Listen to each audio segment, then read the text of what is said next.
ప్రతిబింబధీనిధి శ్రీమద్ అభినవోద్దండ విద్యానరసింహ భారతీ స్వామి వారి యొక్క కరకమల సంజాతులు వారు. అభినవోద్దండ విద్యానరసింహ భారతీ స్వామి వారు ఈ తెలంగాణ ప్రాంతమంతా వీరు తెలంగాణ రెండు రాష్ట్రాలు ఉభయ రాష్ట్రాలు సంచరించి చాలా జీర్ణోద్ధరణం చేశారు. చాలా కొత్త దేవాలయాలు కట్టించారు, యజ్ఞాల కథలు నిర్వహించారు. వారి యొక్క వర్చస్సు గంభీరమే, వారి వాక్కు గంభీరమే, వీరి యొక్క మనస్సు ప్రసన్నం. అదొక్కడ మనం గమనించాల్సిన విషయం. కాబట్టి మరి మాలాంటి వారికి వీరితోనూ సాహచర్యం ఉంది. వారి యొక్క సేవ చేసుకోవడం మాకు అదృష్టంగా భావిస్తున్నాము. వీరి సేవ చేసుకోవడం కూడా పూర్వజన్మ సుకృతంగా భావిస్తూ జయ జయ శ్రీ నృసింహ విలసత్ కరుణా ప్రతిబింబధీనిధి, వారికి ప్రతిబింబమే వీరు. జయ జయ సత్కవీంద్ర పరిషత్ పరిపూజిత గ్రంథవార్నిధి, వారి ప్రతి పీఠారోహణ ఆ కార్యక్రమం రోజు, వారి జన్మదినోత్సవం రోజు చాలా మంది వేద పండితులను, శాస్త్ర పండితులను, మాలాంటి కవులను అందరినీ కూడా పిలిచి సన్మానం చేయడము వారిలో ఉన్నటువంటి ఒక ప్రత్యేకమైనటువంటి లక్షణం. అంటే ఎంత చిన్నవాడినైనా వారు గౌరవిస్తారు. అలాంటి సద్గుణాలు కలిగినటువంటి వారు శ్రీ విద్యా శంకర భారతీ మహాస్వామి వారు. జయ జయ సత్కవీంద్ర పరిషత్ పరిపూజిత గ్రంథవార్నిధి, జయ జయ శంకరార్య గురు పుష్పగిరీవర భవ్య సన్నిధి అంటూ వారికి నమస్కరిస్తూ, మరి ఈ యాగం సుసంపన్నంగా కావడానికి వారి యొక్క పాద స్పర్శ ఇక్కడ మనకు లభించింది. మరి వారి యొక్క అమృత భాషణాన్ని మనం అందరం కూడా ఆస్వాదిద్దాం.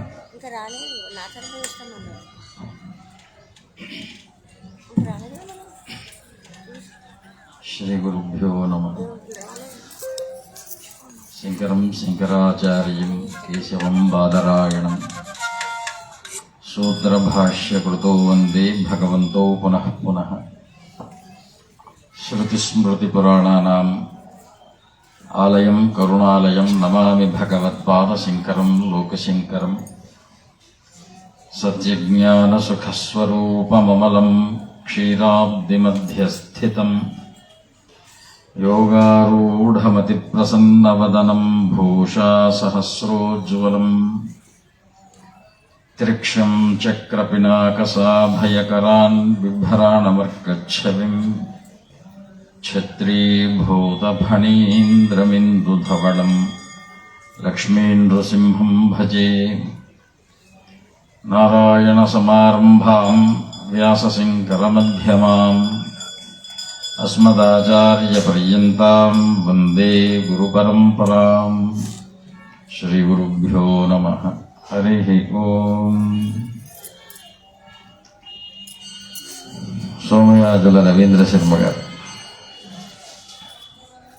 ఇంట్లోనే ఉంది యజ్ఞ విధానం. అందులో సోమయాజుల అంటే సోమయాగాల రవీంద్ర శర్మ గారు సామ దాన వేద దండోపాయాదులన్నీ కూడాను సామములే. ఎందుకు అంటే ఇది ధర్మాన్ని నిలబెట్టడానికి కావలసినటువంటి మార్గాలలో కేవలం సత్యవచనమే కాదు, కేవలం యజ్ఞక్రతువునే ఆశ్రయించి కాదు, ఇది సాత్విక నిష్ఠ. కానీ మనకు ఋగ్యజుస్సామ వేదత్రయములలో సామము అనేటువంటి వేదము 4 పొంది ఉన్నది. అది ఏమి? సామము, దానము, వేదము, దండము. ఇక్కడ దండ అనేటువంటి పదానికి అనేక అర్థాలు మనం చెప్పుకోవచ్చు. కానివ్వండి, దండనగా మనం దాన్ని తీసుకోవాలి. ఎందుకంటే ఇది కలియుగం కనుక దండ అనేటువంటి క్రమము వేరు, దండన అనేటువంటి కర్మ వేరు. కాబట్టి ఇక్కడ మనం దండనగానే మనం తీసుకుందాం. సామము, దానము, భేదం ఇది మనకు రామాయణంలో కనిపిస్తుంది. ఇక్కడ సుందరకాండలో హనుమంతుల వారు అన్నీ ఉపయోగించారు. చిట్ట చివరిగా దండన అనేటువంటిది అశోకవన ఆ యొక్క వాటికలో రాక్షసులకు అర్థమయ్యేట్టుగా చెప్పాలి అంటే దండన మనకు చాలా అవసరం. కాబట్టి యాగం అన్ని విధములైనటువంటి మార్గాలను శోభింపచేసేది. ఇందాక ఆస్థాన పండితులు కవివరేణ్యులు చెప్పినట్టుగా యాగానికి యోగం ఉండాలి. యోగం ఉండి యాగం చేస్తున్నటువంటి స్థలానికి అందరూ రాగలిగినటువంటి రాత ఉండాలి. వచ్చినటువంటి వారి బుద్ధిలో శ్రద్ధ కలిగి ఉండాలి. శ్రద్ధ వలన కలిగేటువంటి భక్తితో యాగ ఫలాన్ని పొందగలిగేటువంటి అమ్మవారి అనుగ్రహం కలిగి ఉండాలి. దాన్ని ఇందాక 2 ముక్కలలో చాలా చక్కగా ఆస్థాన పండితులు చెప్తూ యజ్ఞాద్భవతి పర్జన్య అన్నారు. పర్జన్యాత్ అన్న సంభవ, అన్నాద్భవంతి భూతాని. ఇప్పుడు మనం ఎక్కడి నుంచి వచ్చాము అనేటువంటి ఒక్క జన్మ కారణాన్ని వెతికితే చాలు. మనం జన్మించిన తర్వాత అనేక వికారాలతో ప్రవర్తిస్తూ ఉన్నాం. ఆ వికారాలు ఏవి అంటే షడ్వికారాలు అని శాస్త్రం అంటుంది. మళ్ళీ షడ్గుణములు, షడ్వికారములు, షడూర్ములు, షడ్ సాధనములు, షడ్చక్రములు, ఇలాగా షడ్గుణ, షడూర్మి, అనేకమైనటువంటివి షడ్చక్ర విధాన, షడ్ సంఖ్యా సంబంధమైనటువంటివి అనేకములు. అందుకే ఈ యొక్క వేదాంతంలో కూడా ఒక మాట ఉన్నది. షడ్వికారాలు అంటే అస్థి, జాయతి, ఏధతి, విపరిణమ్యతి, అపక్షీయతి, నశ్యతి అని 6 వికారాలను మనము వేదాంత శాస్త్రపరంగా అన్వయం చేసుకుంటూ ఉన్నాం. ఇప్పుడు ఆ విషయాన్ని మనం ఎందుకు గుర్తు తెచ్చుకోవాలి అంటే యజ్ఞము యొక్క బలమంతా కూడా ఆ యొక్క షడ్వికారాలను పోగొట్టి మనకు నిత్య నూతనమైనటువంటి సత్యాన్ని అవగతపరచటమే యజ్ఞము యొక్క ప్రధాన లక్ష్యం. అయ్యా, కూర్చునే వాళ్ళు కూర్చోండి, మాట్లాడే వాళ్ళు మాట్లాడేయండి. కాస్త శాంతినిస్తే మనం సత్సంగం చేసుకునేటువంటి భాగ్యం కలిగినటువంటి యజ్ఞ వాటిక ఇవన్నీ తర్వాత కూడా పెట్టుకోవచ్చు.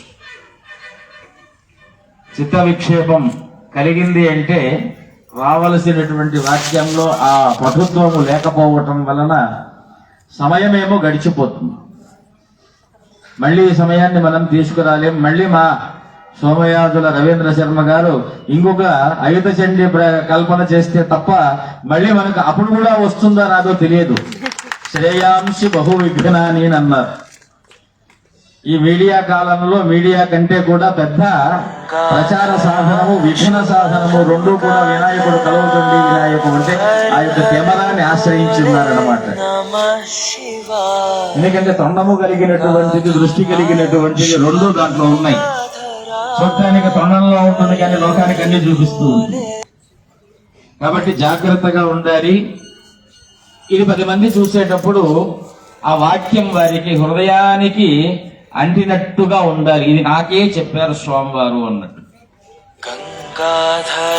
వైదికంలో ఉండేటువంటి నిష్ఠను చెప్పటానికి చాలా కష్టమైనటువంటి, వ్యాఖ్యానమే లేనటువంటి వాంగ్మయం. వ్యాఖ్యానం లేదని చెప్పటానికి లేదు, కానీ ఎంత చెప్పినా కూడా వైదికంగా అది అర్థం కావటానికి శ్రద్ధ చాలా అవసరం. అందుకే గీతాశాస్త్రంలో కృష్ణ పరమాత్మ నీవెవరు అంటే మన జయకృష్ణ సిద్ధాంతుల గారి లాగా శ్రద్ధామయోయం పురుష, పురుషుడు అంటున్నాను. ఇందాక మా ఆస్థాన విద్వాంసులు ఆరంభంలో ప్రార్థనా శ్లోకాన్ని చెప్తూ యోంతః ప్రవిశ్య మమ వాచమిమాం ప్రసుప్తాం సంజీవయతి. సంజీవిని అని మనం విన్నాం. చచ్చిన వాడిని బతికించేటువంటి ఒక మంత్ర మూలిక పదార్థం. మంత్రము, మూలిక, మూడవది ఉంది మాట. హృదయంలో అనేక అల్లకల్లోలాలతో డిప్రెసివ్ స్టేజ్ లో ఉన్నటువంటి మరణిస్తున్నటువంటి వ్యక్తిని బతికించేది ఏదైనా ఉన్నది అంటే మాట. అది ఎవరి మాట అంటే ఏ మాట అంటే ఆ మాట బతికించదు.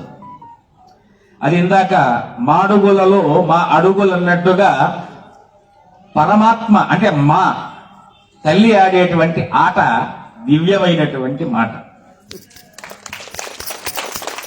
అది అమ్మ మాట అయి ఉండాలి. అలాగే లోకంలో అన్నిటికంటే గొప్పదైనటువంటి మాట ఏమిటి? అమ్మ మాట. అమ్మల కన్నా అమ్మ ముగరమ్మల మూలపుటమ్మ అని అన్నాం. అంటే అర్థం ఏమిటి? తల్లి మాట ఎప్పుడూ కూడా శిరోధార్యము. అందుకే లలితా సహస్రం ప్రారంభం చేస్తూ మొట్టమొదటి పదం ఏమిటండి? శ్రీమాత శ్రీ మహారాజ్ఞి శ్రీమత్ సింహాసనేశ్వరి. ఇక ఆ తర్వాత వర్ణనంతా కూడా తర్వాత 182 శ్లోకాలలో పెట్టారు. కానీ సత్యాన్ని ఎక్కడ పెట్టారు? ఒక్క పదంలో పెట్టారు. శ్రీమాత. అక్కడ ఉన్నటువంటి మాత ఎవరు? శ్రీమాత శ్రీ మహారాజ్ఞి. ఏ తల్లికి ఏ సంతానానికి కుపుత్రో జాయతే లోకే క్వచిదపి కుమాత నభవతి అని మా పండితుల వారు మేము చెప్పదలుచుకున్నటువంటి వాటికి బుల్లెట్ పాయింట్స్ వారు ఇచ్చారు. దుష్ట సంతానము లోకంలో ఉంటుందేమో కానీ మాతృత్వంలో దుష్టత్వం ఎక్కడ దాగి ఉండదు. ఎందుకంటే గొప్ప సంస్కారం కలిగినటువంటి సనాతన భారతదేశం, ఆ సనాతన భారతంలో ఉన్నటువంటి సనాతన వాక్యము, ఆ సనాతన వాక్యం చెప్పినటువంటి ఆనందదాయక సంజీవ ఔషధి వచనము ఏ దేశంలోనూ ఉండదు. ఇది మన భారతం. కాబట్టి భాయాన్వతాహ భారతాహ, వెలుగు అగ్ని తేజస్సునందు ఇష్టత కలిగి ఆ ఉపాసన చేసేటువంటి వారు భారతదేశస్థులు. అంటే అర్థం ఏమిటి? సత్యానికి మించినటువంటి జ్యోతి ప్రపంచంలో లేదు. పూర్వము నుంచి మనము బాగా ఆలోచన చేస్తే సత్యాన్ని పలికేటువంటి దేశం ఏదైనా ఉన్నది అంటే అది భారతదేశం మాత్రమే. మిగిలినవి అవసరాన్ని పలికే దేశాలు, సత్యాన్ని కాదు అవసరాన్ని పలికే దేశాలు. మన వారికి ప్రజా అవసరం తీరిన తర్వాత సన్యసించి వదిలి వెళ్ళిపోయే స్వభావం కలిగినటువంటి వారు. దీన్ని కాళిదాసు వారు రాముడి యొక్క చరిత్ర రఘువంశంలో రాస్తూ శైశవేభ్యస్త విద్యానాం యవనే విషయేషినాం వార్ధకే మునివృత్తీనాం యోగేనాంతే తనుత్యజాం అని రాసి. అంటే అర్థం ఏమిటి? బాల్యంలో విద్య యందు తప్ప వేరొక చిత్తము లేనటువంటి వారు యవనే విషయేషినాం, యవనమునందు ఆ రాజ్య విషయముల యందు శ్రద్ధ పెట్టి రాజ్య స్థాపన చెయ్యటం అంటే సకల ప్రజాక్షేమాన్ని కోరుకోవటం మాత్రమే చేసేవారు తప్ప వార్ధకే మునివృత్తిన, ఒక వయసు అయిపోయిన తర్వాత ఇంకా లంపటాలను పట్టుకొని ఊగుతూ సంసారాన్ని పెంచుకుంటూ ప్రజల దగ్గర ఉన్నటువంటి ధనాన్నంతా వారి దగ్గర పెట్టుకుని మావారు సుఖించాలనేటువంటి వ్యామోహంతో ఎవరు ఉండరో ఆ వారు రఘువంశస్థులు. పైగా రఘువంశానికి ఇంకొక మాట కూడా గొప్పగా చెప్పారు. యోగేనాంతే తను త్యజాం. టైం అయిపోయింది అనుకోండి తనువును చాలించేవారు. తనువు అంటే ఇక్కడ దేహిక భావనే తప్పితే దేహాన్ని కాదు, అది దానంతకదే పోతుంది. దాని గురించి మనం ప్రత్యేకంగా తాపత్రయ పడవలసినటువంటి అవసరమే లేదు. ఈరోజు ఇక్కడ కూర్చున్న వాళ్ళు ఇట్లే పోవచ్చు, రేపు పోవచ్చు, ఒక 100 సంవత్సరాలకు పోవచ్చు. దానికి ఎవరు ప్రమాణం చెప్పలేరు. సంప్రాప్తే సన్నిహితే కాలే నహి నహి రక్షతి డుక్కునైకరణి భజగోవిందం భజగోవిందం గోవిందం భజముడుమతి గురువు వాక్యం. కాబట్టి మనం ఏం చేస్తూ ఉండాలి? శంకర భగవత్పాదులు చెప్పినట్టుగా స్వామివారు ఒక పక్క ప్రసంగిస్తున్నప్పటికీ కూడా మనం గోవిందా గోవిందా గోవిందా అంటూ ఉండాలి. ఆ జిహ్వకు పని చెప్తూ ఉండాలి. ఆ జిహ్వకు పని చెప్పలేదనుకోండి అది రుచిని కోరుతుందట. రుచి అన్ని రుచులతో పాటు వికారమైనటువంటి అనేక ఆచారాలను కూడా. రుచి నుంచి ఆచారము, ఆచారము నుంచి రుచి ఉంటాయి. దీన్నే ఋగ్వేదం అన్నాము. రుచ ఆహ్లాదే. కాబట్టి రుచి అనేటువంటిది ఋగ్వేదంగా మీరు అనుకోండి. ఏ రుచి ఉండాలి మీకు? భగవన్ నామస్మరణ యందు రుచి కలిగి ఉండాలి. జిహ్వా చాపల్యంతో కూడుకున్నటువంటి రుచి మంచిది కాదు. అందుకే యజ్ఞాలు చేస్తూ ఉంటారు, యజ్ఞంలో నిష్ఠను కలగజేస్తూ ఉంటారు. ఆ నిష్ఠ ద్వారా మనకు ఒక అభ్యాసాన్ని ఇవ్వటం అనేటువంటిది భారత సంస్కృతిలో భాగంగా వైదిక ఆచరణ, వేదాభ్యాసము, వైదికమైనటువంటి కర్మ ప్రతిపాదనము, తద్వారా మనం నేర్చుకోవలసినటువంటి, సాధించవలసినటువంటి విజ్ఞానం. దీని వలన ఎప్పుడూ కూడా పరక్షేమమే తప్ప పరహాని అనేటువంటిది లోకంలో వేదము ఎప్పుడూ చెప్పలే. కాబట్టి యజ్ఞము అనేటువంటిది పరమసోపానమైనటువంటి మార్గము. దీన్ని ఇక్కడ పైన చూశాము. అక్కడ చూడండి, మనకు బ్యానర్ లో కనిపిస్తుంది. లక్ష్మీ గణపతి సహిత, రుద్ర సహిత, శ్రీరుద్ర సహిత, శ్రీరుద్ర సహిత అయుత చండి. అయుత చండి స్వాహాకార, పారాయణ సహిత స్వాహాకార, ప్రయుత అదే 11. అయ అంటేనే 11. జ్యోతిష్ శాస్త్రంలో 11 అనటానికి 11 అని ఏకాదశిని పిలవరు, అయ అని పిలుస్తారు. ఏకాదశో భవత్యాయు. అయస్థానము అంటే పతయ త్రిషడాయానాం సర్వే పాపఫలప్రదాహ అని మనకు ఒక సూత్రం కనిపిస్తుంది. త్రిషడాయములు అంటే 3, 6, 11 స్థానములు ఎప్పుడూ కూడా పాప ఫలములను కలగజేసేటువంటిది. అంటే ఆ అధిపతులు పాపులై ఉంటారు, కానీ ఆ స్థానాలు మాత్రము ఉపజయ స్థానాలు, ఎప్పుడూ కూడా ఉపయోగపడేటువంటివి. అందు శుభగ్రహాలు మిశ్రితమై సంచరిస్తూ ఉంటే అనేక శుభకర్మలు చేస్తామట. ఈవేళ 24 తారీఖు, 24 అంటే 6. మనం అనుకున్నటువంటి శుభకార్య తరుణంలో ఈ 6 కూడా కలిసి వచ్చింది. అందుకే మనం ఏమన్నాము? షడూర్మి, షడ్రిపు, షడ్వికార, షడ్చక్రాది, షడ్గుణంతో శోభించేటువంటి స్థానం ఈవేళ బుధవారం. షడ్రుచులు కూడా, ఆ షడ్రుచులు మా ప్రసంగం అయిన తర్వాత మీకు అందుతాయి.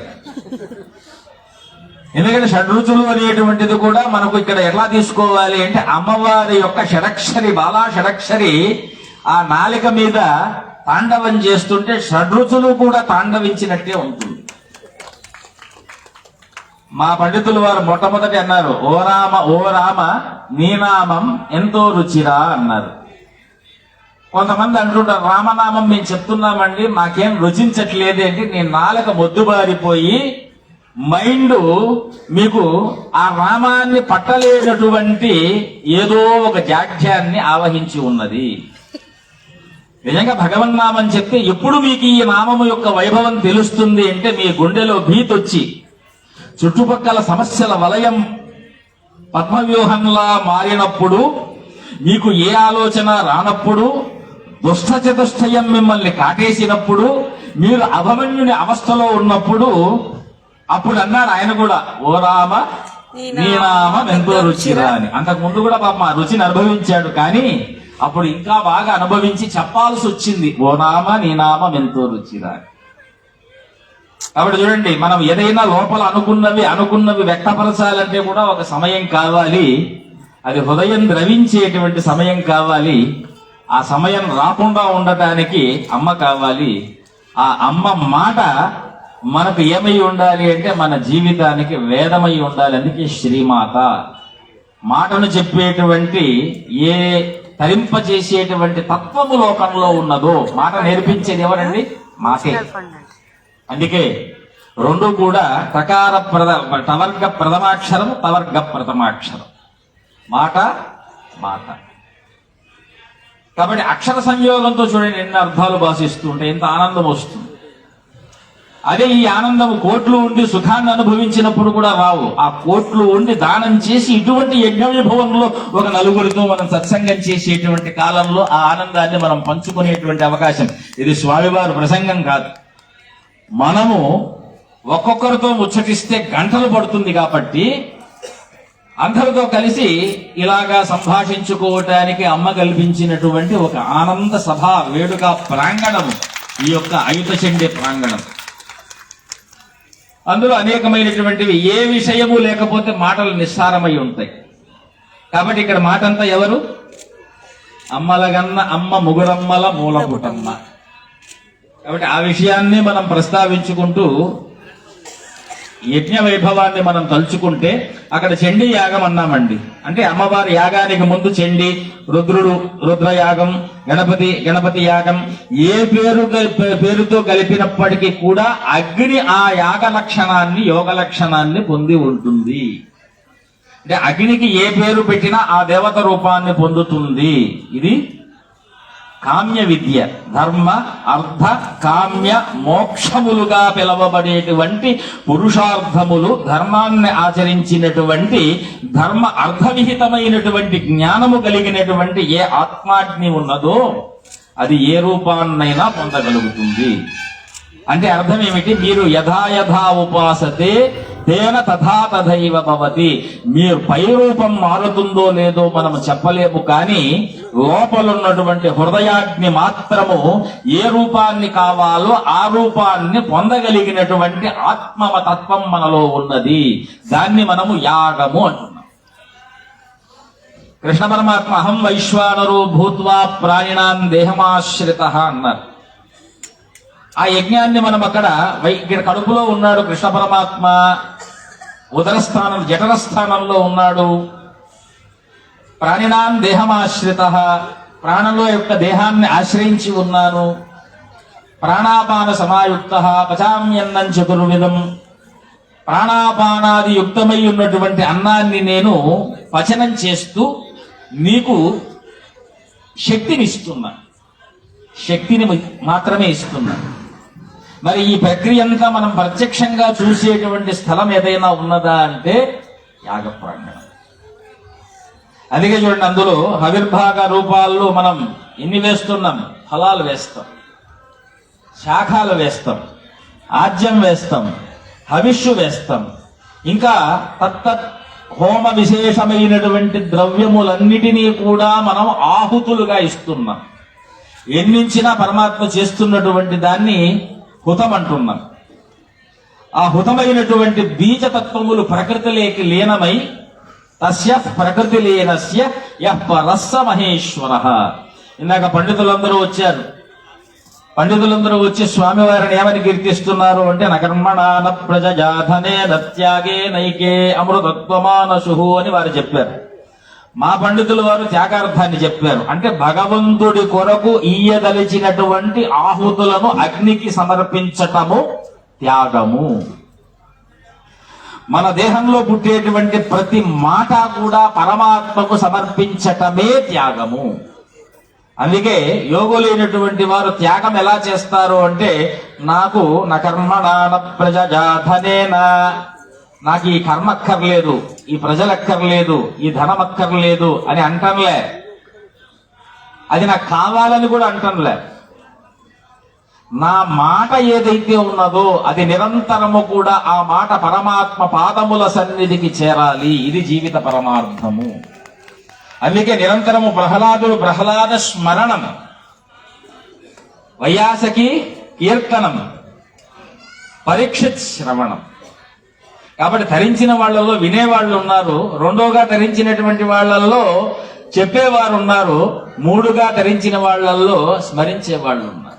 దీన్నే వేదాంతానికి ప్రధానమైనటువంటి ఆత్మావారే ద్రష్టవ్యో శ్రోతవ్యో మంతవ్యో నిధిధ్యాసితవ్య అని 4 అంగములు భక్తిలో కూరుకున్నటువంటి మోక్ష సాధన సామగ్రులన్నిటినీ పెట్టి ఒక దివ్యమైనటువంటి ఇదంతా కూడా ఎందుకు ఉపోద్ఘాతం, ఇంత తీవ్రమైన ఉపోద్ఘాతము అంటే మనస్సులో నా జిహ్వ చేసేటువంటి ఏ రుచి క్రియలు ఉన్నాయో అవి బాహికమైన రుచిని కాకుండా నిరంతరము హృదయంలో ఓలలాడేటువంటి శబ్దతరంగ రుచిని ఆస్వాదించటానికి మొదలు పెడితే ఆ రుచి ఎలా ఉంటుంది అంటే నీకు బాహ్య ప్రపంచమంతా త్యాగం చేయాలనిపిస్తుంది, లోపలున్నటువంటి అంతర్యామితో యోగపడాలనిపిస్తుంది. దీన్ని త్యాగే నైకే అమృతత్వమానశుభు అన్నారు.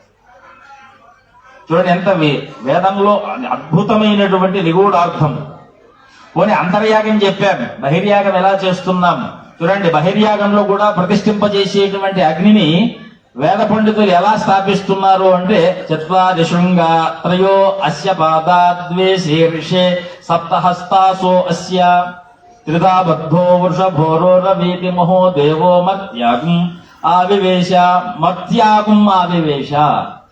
మనుషుల్ని ఆవేశించినటువంటి ఓ యజ్ఞేశ్వర, అంటే ఉదరంలో ఉన్నటువంటి ఓ యజ్ఞేశ్వర, ఇక్కడికి వచ్చి ఈ కుండమునందు నువ్వు అందరికీ సాక్షాత్కరింపచేయి. ఎలా ఉన్నాడు ఆయన? 4 శృంగములు కలిగి ఉన్నాడట. అవి ఏమిటంటే రుక్, యజు, సామ, అధర్వణములనేటువంటి శృంగములు.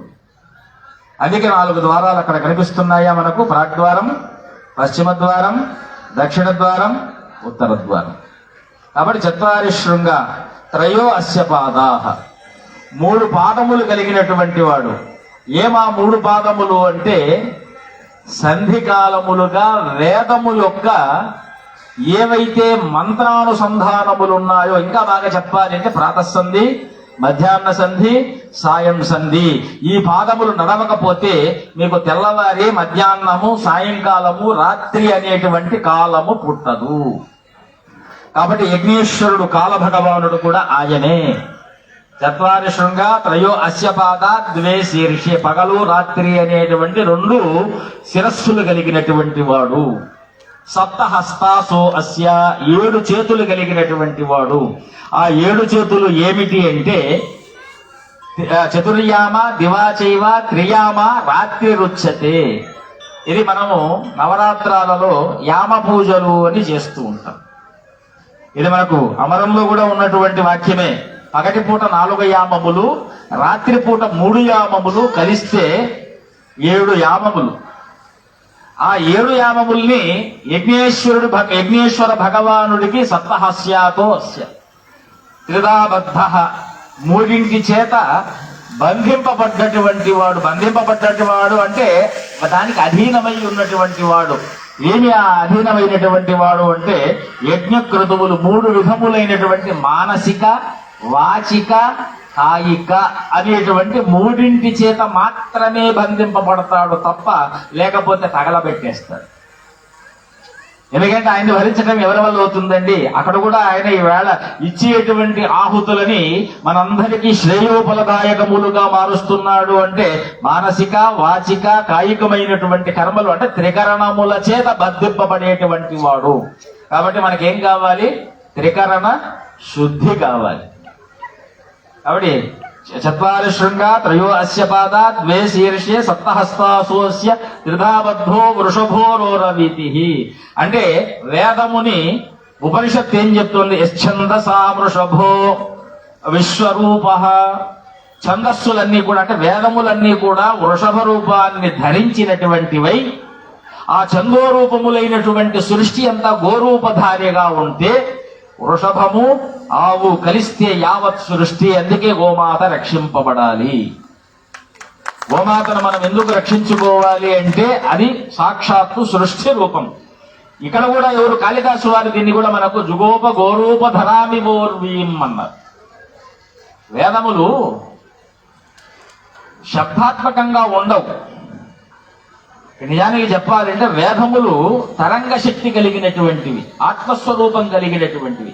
దాన్ని ఉచ్చరించాలి అంటే వాక్శక్తి కాదు. ఎందుకంటే మనోరూపమైనటువంటి లోపల వాణి కంటే ఇంకా గుప్తమైనటువంటిది వేద శబ్దము. అరూపం అశబ్దం అస్పర్శం అవ్యయం. వేదములు ఆత్మతత్వములు ఎలా ఉంటాయంటే అరూపము, అశబ్దము, అస్పర్శము, అవ్యయము అంటే అనంతము. మరి దాన్ని తెలుసుకోవటానికి మనకి ఏదో ఒకటి కావాలి కదా. దాన్నే అన్నారు శివుడు వేదం అనంతం, అనంతావై వేదా. కానీ దాన్ని చెప్పడానికి మన మనస్సులో వ్యక్తపరచడానికి ఏం కావాలి అంటే అమ్మవారు కావాలి. వాగర్ధావివ సంపృక్తౌ వాగర్ధ ప్రతిపత్తయే. నువ్వు చెప్పే ప్రతి మాటకు అర్థం లేకపోతే అనర్థాలకు దారి తీస్తుందయ్యా. అర్థమైనటువంటివి ఏమైనా శివస్వరూపములైనటువంటి అనంత వేదాలకు అర్థం చెప్పాలి అంటే అనంతానికి చెప్పలేకపోయినా కొంతకు చెప్పదగలిగినటువంటి శక్తి ఆ మనస్సు నుంచి రావాలి. ఆవిడే పార్వతి. కాబట్టి వాగర్ధావివ సంపృక్తవు, వాక్కు అర్థవంతమైనటువంటి శక్తి రావాలి అంటే వాగర్ధ ప్రతిపత్తయే ఆ అర్థములన్నీ కూడా లోకంలో సహితములుగా అంటే అర్థసహితములుగా ఉండాలి అంటే మీకు కావలసినటువంటి బలం ఏమిటి అంటే శివపార్వతుల యొక్క పరిపూర్ణ అనుగ్రహం మనకు ఉండాలి. చూడండి, కాళిదాసు వారు ఏది పెట్టినప్పటికీ కూడా దాంట్లో అద్భుతమైనటువంటి వేదసారాన్నే పెడతారు. కుమార సంభవం రాస్తూ అత్యుత్తరస్యాంది దేవతాత్మ హిమాలయ భూమినంతా కూడా దేరువుగా పెడుతూ వచ్చారు. హిమాలయో నామనగాధిరాజ పూర్వాపరోతో జనిధీవగాహ్యాస్థిత పృథివ్యామివమానదండ అని ఒక మాట అన్నారు. మొత్తము జుగోపగోరూపధరామి ఊర్వీం, ఉర్వి అంతా కూడా గోరూపధర.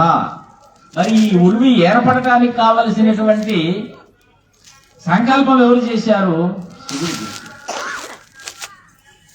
ఆ శివుడు యొక్క వేద మంత్ర స్వరూపమైనటువంటి వాక్కు రూపానికి వస్తే అది సృష్టి. అందుకే అమ్మవారిని మనం ఏమని చెప్తున్నాం? ఆ సృష్టికంతా కూడా శివుడు అమ్మవారిని నాయికగా పెట్టారు. కాబట్టి అఖిలాండ కోటి బ్రహ్మాండ నాయకి అమ్మవారు ఎలా ఉన్నారు అంటే అఖిలాండ కోట బ్రహ్మాండ నాయకి. ఈ యొక్క సృష్టినంతా కూడా తనలో నుంచి ఉద్భవింప చేస్తూ తనలోకి ఇముడ్చుకుంటున్నటువంటి అమ్మవారు ఉన్మేష నిమిషోత్పన్న విపన్న భువనావళినే మనకు సహస్రనామంలో కనిపిస్తున్నటువంటి వాక్యం. ఈ భువనావళి అంతా కూడా అమ్మవారి యొక్క రెప్పపాట్లో కొన్ని వందల సార్లు, వేల సార్లు, కోట్ల సార్లు పుడుతూ లయిస్తూ ఉంటుందట. కాబట్టి అంతటి మాతృతత్వాన్ని మనం ఎంతటి చిన్నమైనటువంటి మాతతో మనము ఆ లోపల లయం చేసుకోగలుగుతాము అంటే ఎప్పుడు నిరంతరము నాలిక మీద శ్రీమాత్రే నమః అనేటువంటి ఒక్క పదానికి తప్ప ప్రపంచంలో ఏ వస్తువుకు బంధింపబడ్డటువంటి పరాశక్తి స్వరూపిణి పరమాత్మ, ఆ పరాదేవత. అందుకే అమ్మవారు మహారాజ్ఞి అయినప్పటికీ శ్రీమాత, శ్రీ వేదముల యొక్క మాత. ఇందాక చూడండి, యజ్ఞేశ్వరుడు భగవాన్ని మనం ఎలాగో గెలిచిన నిధాబద్ధో వృషభోరోరవిధి, ఆయన మేషారూఢం జటాబద్ధం గౌరవర్ణ మహోజసం అని చెప్పి ఆయన వాహనాన్ని చెప్తున్నప్పటికీ కూడా యజ్ఞేశ్వర భగవానుడు ఎప్పుడు కూడా వేదారూఢుడై ఉంటాడట. మహోజసం త్రిధాబద్ధో రోరవేది దేవో మధ్యాగం ఆవివేశ. కాబట్టి మన దేహంలో యజ్ఞేశ్వర భగవానుడు ఎలా ఉన్నాడు అంటే చిన్న వాక్యంలో మనం చెప్పుకోవాలి. వేదస్వరూపుడిగా, కాలస్వరూపుడిగా, జీవస్వరూపుడిగా, వాక్స్వరూపుడిగా, అంతకంటే ఎక్కువ ఆత్మస్వరూపుడిగా. దీన్నే యజ్ఞంలో మనము స్థాపిస్తున్నటువంటి యజ్ఞ భగవానుడు అగ్నిగా మనము తెలుసుకుంటున్నాము. అందుకే చత్వారి శృంగా త్రయో అస్య పాదా ద్వే శీర్షే సప్తహస్తాసో అస్య త్రిధాబద్ధో వృషభోరోరవీతి మహో దేవో మర్త్యాగం ఆవివేశ. మనిషి బతికాడు అంటే ఇవన్నీ ఉన్నాయి, మనిషి లేడు అంటే ఏవి లేవు. కాబట్టి వేదస్వరూపం బాహ్యస్వరూపం, కాలస్వరూపం కర్మస్వరూపం, ఇంకా అంతకంటే మించినటువంటి త్రికరణ స్వరూపం ఆధ్యాత్మిక స్వరూపం, ఇవంటే మించినటువంటి స్వరూపం ఆది మోక్ష స్వరూపము ఆ మనిషిలో ఉండేటువంటి ఆత్మస్వరూపం. అందుకే ముందు కాలంలో లేనటువంటి వాడు వస్తున్నాడు, 3 కాలాల యందు సంచరిస్తున్నాడు, 3 త్రికరణాలతో ఏదో సాధిస్తున్నాడు, మళ్ళీ ఆత్మగా మారి వెళ్ళిపోతున్నాడు. ఈ కార్యానికంతా కూడా ఎవరు కర్తలు అంటే అమ్మవారి యొక్క ఆజ్ఞ ఉన్నంత వరకు ఈ యొక్క జీవి అలా ప్రవర్తిస్తూ ఉండటంలో కూడా ఒక మహోన్నతమైనటువంటి ధర్మస్థాపన చేయటానికి త్యాగం లేకుండా మోక్షం రాదు అని మా పండితుల యొక్క ఆశయాన్ని మనము సభాముఖంగా పెట్టుకుంటున్నాం. ఇప్పుడు మనం ఇంతమంది జన్మలు ఎత్తుతున్నామంటే కారణం ఏమిటి? పునరపి జననం, పునరపి మరణం, పునరపి జనని జఠరే శయనం. ఎందుకు ఎత్తుతున్నామయ్యా అంటే, నాయనా నీకు ఇంకా కోరికలు ఉన్నాయ్యా, ఈ కోరికల్ని నువ్వు పూర్తిగా త్యాగం చేసి నాకు ఇంకా కోరికలే లేవు అనే రోజు ఏ రోజు వస్తుందో ఆ రోజు నీకు దేహము రాకుండా పోతుంది. మోక్షం అంటే చనిపోవటం కాదు. మోక్షము అంటే సుఖాలు తీర్చుకొని దేహాన్ని యవనంగా పెట్టుకోవటం, చిరంజీవత్వం, అంతకంటే కాదు. దుఃఖము లేనటువంటి స్థితిని మోక్షము, దుఃఖాభావ స్థితిరేవ మోక్ష. ఇప్పుడు ఎవరైనా మనం దుఃఖం లేదండి అని మనం చెప్పగలుగుతామా? భయం ఉంది మనకు. భయం ఉన్నంత కాలం దుఃఖం ఉండనే ఉంటుంది. భయం ఎందుకు పుట్టింది అంటే రేపు అనేది ఉన్నది కనుక. రేపు అనేది ఎవరికి ఉండదు అంటే నిరంతర యోగ నిష్ఠ సమాధి స్థితిని పొందినటువంటి వాడికి భయం అనేది వారి యొక్క జీవిత చక్రంలో ఉండదు. స్థితప్రజ్ఞ లక్షణం గీతాశాస్త్రంలో కృష్ణ భగవానుడు చెప్పినటువంటి స్థితప్రజ్ఞ లక్షణం దుఃఖేషనుద్విఘ్నమన. దుఃఖము యందు ఆయనకు విఘ్నపడేటువంటి మనస్సు లేదయ్యా. సుఖేషు విగత స్పృహ. సుఖం కావాలన్న కోరికే లేదు. వేత రాగ భయ క్రోధ. దేని యందు ఆశ లేదు, దేని యందు అనురాగము లేదు, దేని యందు కోపము లేదు, దేని యందు భయము లేదు. స్థితధేన్ మునిరుచ్యతే.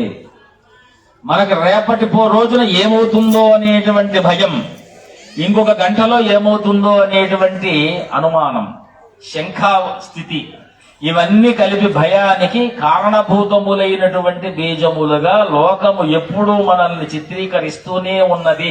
అందుకే శంకర భగవత్పాదులు అన్నారు, బ్రహ్మ సత్యం జగన్ మిథ్య. నీకు తెలిసింది జరిగితే సత్యం, నీకు తెలియంది జరిగితే మిథ్య. ఎంతమందికి అన్నీ తెలుసు చెప్పండి? కానీ యోగికి మాత్రం ఒకటి సత్యంగా తెలుసు, నా జన్మ ఉంటుందో పోతుందో ఆయనకు అనవసరం తెలియదనను, అనవసరం. నా మనస్సు నా అధీనంలో ఉంటుందా అనేటువంటి దాని యందు నాకు ఆశే లేదు. పోనీ నా వాక్కు అసత్యం చెప్తుందా, సత్యాన్ని చెప్తుందా? సత్యం చెప్పితే వచ్చేటువంటి భయం.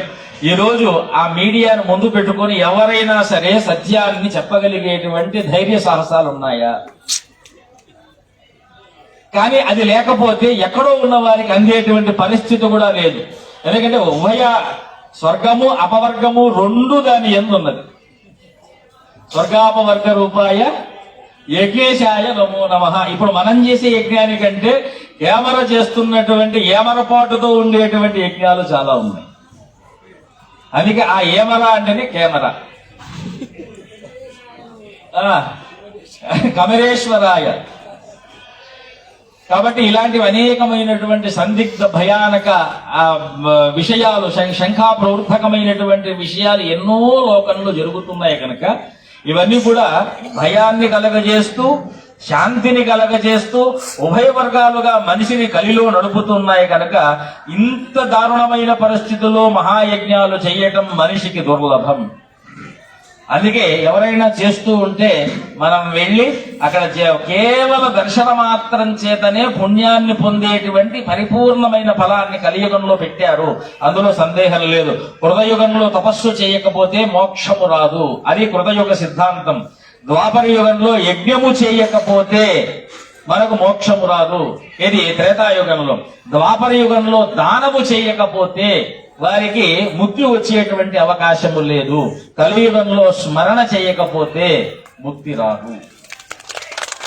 అందుకే జగద్గురువులైనటువంటి ఆదిశంకర భగవత్పాదులు కూడా భజగోవిందం భజగోవిందం యో యథామాం ప్రపద్యంతే తాం తదైవ భజామ్యహం అని కృష్ణ పరమాత్మ, మీరు నన్ను సేవించమని ఎక్కడ ఆయన చెప్పలే. చూడండి, నువ్వు నన్ను ఏ విధంగా ఆశ్రయిస్తావో నేను నిన్ను ఆ విధంగా సేవిస్తాను. ఆయన మనల్ని సేవించటం ఏమిటండి అంటే, హృదయంలో నేనేనయ్యా నిన్ను సేవిస్తున్నది, నువ్వు ఎప్పుడు పొరపాటు కూడా నన్ను సేవించట్లేదు.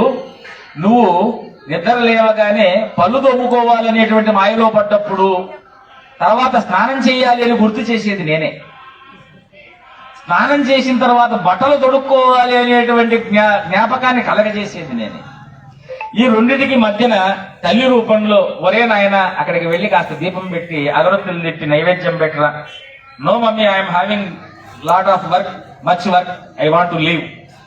కనీసం దీపం పెట్టేటువంటి సమయం కూడా నీకు లేకపోతే నేను నిన్ను ఎలా సేవించాలి అనేటువంటి విషయాన్ని పరమాత్మ మనల్ని అడిగితే పుట్టించావు కదా నీ బాధ్యత అంటాం. అంతేనా కదా చెప్పండి? ఎవడిమ్మన్నాడు ఈ దేహం అంటే నీ కర్మ ఉందయ్యా, అది ఖచ్చితంగా రావాలి అంటే ఆ కర్మ చేయించింది కూడా నువ్వే అంటాం. పోనీ ఈ రోజుకైనా త్యాగభావంతో ఉండయ్యా అంటే అది మాత్రం ఉండదు. చూసిందల్లా కావాలి, చూసేదంతా రావాలి, మనం అనుకున్నదే జరగాలి, మనం తిట్టినా ఎవరు కొట్టకూడదు, తిట్టకూడదు, మనం మాత్రం అందరినీ తిడుతూ ఉండాలి, కొడుతూ ఉండాలి. కళలో ఉండేటువంటి బ్రహ్మశాసనాలు ఇవంతా బ్రహ్మవాక్యాలు. మనం తిట్టాలి, మనల్ని ఎవరు తిట్టకూడదు. మనం అవసరమైతే కోపం వస్తే 2 దెబ్బలు వేయాలి, కానీ ఎదుటివాడు మాత్రం మనల్ని ఏమాత్రం బాధ పెట్టడానికి మన మనసు అంగీకరించదు. ఒకవేళ పొరపాటు వచ్చింది అనుకోండి, అయిపోయింది, నా ఒక్కడికే కష్టం వచ్చింది, నాకు వచ్చిన కష్టం ప్రపంచంలో సీతారాములకు కూడా రాలేదు, రామదాసుకు రాలేదు, ధర్మరాజుకు రాలేదు, ఆ రోజు ప్రహ్లాదుడు కూడా ఇంతటి కష్టాన్ని అనుభవించలేదు, నేను మాత్రం వాడు ఒక్కసారి నన్ను ఇలా చూడగానే ఇంత బాధపడిపోతున్నామండి. మరి నువ్వు భగవంతుడు ఎందు ఇంతకంటే ఘోరమైన దృష్టితో ఉంటే ఆయన ఎంత బాధపడాలి చెప్పండి. అందుకే కృష్ణ పరమాత్మ ఒకటన్నాడు, సర్వధర్మాన్ పరిత్యజ్య మామేకం శరణం వ్రజ అహంత్వా సర్వపాపేభ్యో మోక్షయిష్యామి మా శుచ. కాబట్టి నాయన, నువ్వు తినే ఆహారాన్ని బట్టి నీ మనస్సు ఉంటుంది, నీ మనస్సుని బట్టి నీ వాక్కు ఉంటుంది, నీ వాక్కుని బట్టి నీ బుద్ధి ఉంటుంది, నీ బుద్ధిని బట్టి నీ ప్రవృత్తి ఉంటుంది, నీ ప్రవృత్తిని బట్టి నీ సాత్వికత ఉంటుంది, నీ సాత్వికతను బట్టి నీ శ్రద్ధ ఉంటుంది, నీ శ్రద్ధను బట్టి నేను ఉంటాను. ఇట్లాంటి ఎన్ని యాగాలు మా సోమయాజుల రవీంద్ర శర్మ గారు సంకల్పం చేస్తే మనకు అంత శ్రద్ధ వస్తుందో చెప్పండి. అందుకే ఇక్కడ ఏం మనకు అలవాటు చేస్తున్నారు, అక్కడ వాళ్ళు చెప్పే మంత్రాలు కాదు. ఇందాక మా పండితులు చెప్తే ఒక మాట మనం అనుకుంటాం, వాళ్ళు చెప్పే మంత్రాల్లో మనకేం అర్థం కాదు, వాళ్ళు ఇచ్చేటువంటి ఆహుతుల్లో మనకేం అర్థం కాదు, వాళ్ళు ఏం చేస్తున్నారో మనకేం అర్థం కాదు. కానీ అక్కడి నుంచి వచ్చేటువంటి వైబ్రేషన్స్ ఏవైతే ఉన్నాయో ఆ వైబ్రేషన్స్ మాత్రం మనం అంటే మన లోపల చేరుతాయి, చేర్చుకుంటాం కాదు, చేరుతాయి, అచేతనంగానైనా చేరి తీరుతాయి. But those vibrations are not celebrations. ఇది గుర్తు పెట్టుకోవాలి, ఇది సెలబ్రేట్ చేసుకోవలసినటువంటి వైబ్రేషన్స్ కాదు, అభ్యాసం చేసుకోవలసినటువంటి వైబ్రేషన్. అభ్యాసేనత కౌంతేయ వైరాగ్యేనత గృహ్యతే. ఇక్కడికి వచ్చినా కూడా మనం ఆశాపాసమైనటువంటి వ్యామోహ మనస్కులయ్యి ఉంటే అగ్ని తరంగములు కాదు, ప్రళయంలో పుట్టేటువంటి అగ్ని తరంగములు కూడా మన దేహాన్ని కనీసము ఏ పాత్రము కూడా స్పర్శ చేయవు. ఇక్కడ కావలసినటువంటిది వైరాగ్యం. ఇక్కడికి వచ్చేటప్పటికి ఎలా రావాలి? స్వామివారిని పిలిచాము, ఈవేళ మన జన్మధన్యము, ఈవేళ స్వామివారు ప్రసంగంలో మనకి ఏదో చెప్తారు, మనం చూస్తున్నాము, ఎంతో మంది చెప్తున్నారు, చూస్తున్నాము. కానీ ఈవేళ మన జన్మధన్యత అనే దానికి అర్థం ఏమిటి అంటే, శ్రద్ధను కలిగేటువంటి మాటతో ప్రారంభము చేసి శ్రద్ధను మీలో స్థాపన చేసి ఆ శ్రద్ధను శ్రద్ధగా సమాధి స్థితికి తీసుకువెళ్ళటమే స్వాముల యొక్క ప్రధానమైనటువంటి కర్తవ్యం. మిమ్మల్ని ఉద్రేకపరిచి విషయాదుల యందు వ్యామోహపరచటం పీఠాల యొక్క పుణ్యం ముఖ్య లక్ష్యం కాదండి. మీలో శ్రద్ధ ఎలా ఉండాలి అంటే, పరమాత్మను సాధించగలిగినటువంటి శ్రద్ధ మీలో రావాలి. దానికి కొత్తగా మేమేం వ్యాఖ్యానాలు వాక్యాలు సృష్టించలేదు. ఆల్రెడీ మనకు గీతాశాస్త్రంలోనే పరమాత్మ కావలసినంత మహాభాండాగారాన్ని ఇచ్చేశారు. కావ్యంలో ఇచ్చారు, నాటకంలో ఇచ్చారు, అలంకారాల్లో ఇచ్చారు, వేదాల్లో ఇచ్చారు, శాస్త్రాల్లో ఇచ్చారు. నిన్న నాగఫణి శర్మ గారు వచ్చారు, వారి వాక్యంలో కూడా మనకు ప్రతిధ్వనించేటువంటిది ఏమిటి అంటే మాట, మా అమ్మ యొక్క ఆట. ఇవాళ మా కవులైనటువంటి గౌరీశంకర శర్మ గారి యొక్క మాటలో ఒక చిన్న కవిత్వం వారు చెప్తూ, గురువుల యొక్క పరంపరలో నుంచి వారు గంభీరులైనటువంటి వారు, వీరు ప్రసన్నులైనటువంటి వారు అన్నారు. గంభీరతకు ప్రసన్నతకు ఒకటే అర్థం, బ్రహ్మత్వం. సముద్రం విస్తారంగా ఉంటుంది కానీ స్నిగ్ధ గంభీర నిర్ఘోషం అని దానికి వ్యాఖ్యానాలు చెప్తూ ఉంటారు. నైస్గా ఉంటుందట సముద్రం, స్నిగ్ధం మృదువుగా ఉంటుంది, కానీ హోరుగా అరుస్తూ ఉంటుంది. ఘోష లేకుండా, మధ్య లేకపోతే ఘోష లేకుండా ఉంటుంది. అంటే ఇక్కడ అదే దాన్ని అద్వైతాన్ని వారు చెప్తూ, గురువులే శిష్యులు, శిష్యులే గురువులు. వారి గాంభీర్యతే వీరి ప్రసన్నత, వీరి ప్రసన్నతే వారి గాంభీర్యత. చూడండి, ఎప్పుడు గురువుల యొక్క శిష్యులు అలాగనే ఉంటారు. ఎందుకంటే గంభీరమైన గురువు ఉంటే శిష్యుడు ప్రసన్నంగానే ఉంటాడు. శిష్యుడి యొక్క గంభీరత్వం, గురువుల యొక్క ప్రసన్నత్వం లోకంలో వైరుధ్య లక్షణం. అప్పుడు మనం వాళ్ళు శిష్యులు అనలేదు. దుర్యోధనుడికి ద్రోణాచార్యుడికి ఉన్నటువంటి సంబంధాన్ని అంటగట్టాల్సి వస్తుంది. ఎందుకంటే చిన్నప్పటి నుంచి కూడా ద్రోణాచార్యుడిని దుర్యోధనుడు గంభీరంగా బెదిరించే విద్యాభ్యాసం చేశాడు. నాయనా నువ్వు చేసేది తప్పురా అని ఎంత చెప్పినా కూడా ఆయన గాంభీర్యత వినకుండా చేసింది. అప్పుడు అద్భుతమైనటువంటి పదాన్ని అక్కడ ఏం వేశారంటే, గురువులు గంభీరంగా ఉండాలి, శిష్యులు వినమ్రంగా మృదువుగా ఉండాలి, అప్పుడే అది గురు శిష్య సంబంధం అవుతుంది అనేటువంటి పదాన్ని చాలా గమ్మత్తుగా ఆ యొక్క వ్యాఖ్యానంలో మనకందరికీ అర్థమయ్యేటువంటి అనూచాన సంప్రదాయంగా వారు వేస్తూ, అక్కడ మా ప్రసన్నతకి ఇంకో కారణం కూడా ఉన్నది. ఎందుకు అంటే, ఎక్కడ చూసినా ఒకటే కనిపిస్తే ప్రసన్నత, అంతే కదండి. ఇప్పుడు మనకు కావాల్సిందే కనిపిస్తే మనం ఎందుకు క్రోధాన్ని పొందుతాం? మనకు కావాల్సింది కనపడకుండా, కంటికి ఇంపైంది కాకుండా, కంటికి వ్యతిరేకంగా అనిపించింది అనుకోండి, వెంటనే చేతులు నలుపుతూ ఉంటాం, కాళ్ళు తిప్పుతూ ఉంటాము, పెదాలు కొరుకుతూ ఉంటాం, కళ్ళు పటపట పటపట శబ్దాలు చేస్తుంటే మన ప్రమేయం లేకుండా పంటికి కూడా శబ్దం వస్తుంది. ఇక్కడ మీకు కనిపించింది ఏమి, మాకు కనపడింది ఏమిటి స్వామి అంటే, మా గురువు గారు నారసింహస్వామి వారు విద్యా నృసింహభారతి స్వరూపులు. మేము ఆరాధించేటువంటి స్వరూపము శ్రీ నారసింహ స్వరూపము. నిరంతరము మాట్లాడేటువంటి నామము నారసింహము. ఇంకా ప్రసన్నత కాక ఏమొస్తుంది చెప్పండి? యద్వాచా వదతి తత్కర్మణా కరోతి తదేశాద్విత్వాన్. నువ్వు ఏది చూస్తున్నావో, ఏది మాట్లాడుతున్నావో, ఏది చెప్పదలుచుకున్నావో ఆ మూడు ఒక్కటైతే ప్రసన్నత. ఆ మూడు వేరువేరుగా ఉంటే, మాకు వేదాంతంలో ఒక వాక్యం ఉంది, వచస్సన్యత్ మనస్సన్యత్ కర్మణ్యన్యత్ దురాత్మనః. వచస్యేకం మనస్యేకం కర్మణ్యేకం సదాత్మనః. మహాత్మనాం కర్మణ్యన్యత్ దురాత్మనాం. కాబట్టి చెప్పేటువంటి దానికి చేసేటువంటి దానికి పోలిక లేకుండా ఉన్నది అంటే అది దురాత్మ లక్షణంగా మనకు శాస్త్రం అభివర్ణిస్తోంది. కనుక ఇంతసేపు ఉపోద్ఘాతంలో, అంటే ఇంతసేపు సత్సంగంలో మనకు శ్రద్ధ ఎంత పుట్టింది, 100%, 10%, 50%, 60% అనేటువంటివి లెక్క మీ యొక్క ఆత్మ మీటర్లో మీరు చూసుకొని 24 గంటలలో ఆ లెక్క మీటర్ కూడా ఎట్లా చూడాలో చెప్తాం. ఇక్కడ యోగము యాగము ప్రారంభంలో మన యొక్క ప్రధానమైనటువంటి వాక్యం ఏమిటి అంటే, యాగం ద్వారా యోగము, యోగం ఉంటేనే యాగం. అంతే కదండి? ఈ యాగం ద్వారా యోగాన్ని మనం ఎలా పొందాలి అంటే, అక్కడ రావాల్సింది పరమాత్మ మనకి ఇచ్చేస్తాడు. మరి మనం తెలుసుకునేట్టుగా ఇచ్చే పరమాత్మ ఎవరైనా ఉన్నారు అంటే అది గ్రంథాలే.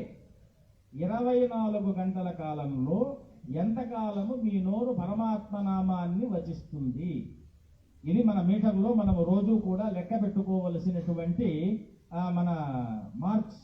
24 గంటలు ఒక సమయం. రేపటికి ఉంటామో ఉండమో తెలియదు, ఈ రోజుకే ఉంటామో ఉండమో తెలియదు. ఒకవేళ 100 సంవత్సరాలు పూర్ణాయుష్మంతో భవంతః అని మనం ఆశీర్వదించాం. మీరు పూర్ణాయుష్వంతులే, అందులో సందేహం లేదు. అయినప్పటికీ కూడా 24 గంటల సమయం. 24 గంటలు ఇందాక మనం అన్నట్టుగా నిద్ర లేచినప్పుడు పళ్ళు తోముకోమని చెప్పేది నేను, బట్టలు వేసుకోమని చెప్పేది నేను, తినమని ఆకలిస్తే ఆకలి వేస్తోందని చెప్పేది నేను, ఆఖరికి దేహం దుర్వాసన వస్తోంది అని చెప్పేది నేను, నీకు అలసట వస్తే పడుకోమని చెప్పేది నేను. నువ్వు ఎంతసేపు నా ఎంతో శ్రద్ధ కలిగి ఉన్నావు అనేటువంటి విచారాన్ని మనకు ఆత్మ విచారం అంటుంది.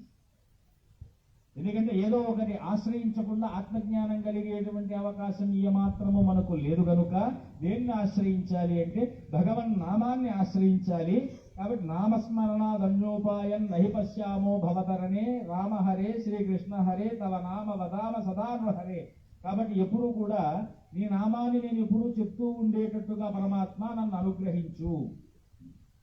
నిన్న కూడా ఒక మాట అన్నాం, కలవు చండీ వినాయకో అని అంటూ కూడా రుద్రసహిత చండీ యాగాలు మనం ఎక్కువగా చేస్తూ ఉంటాం. కారణం ఏమిటి అంటే, కోపానికి కారణం ఏడుపు, ఏడుపు కారణం కోపం.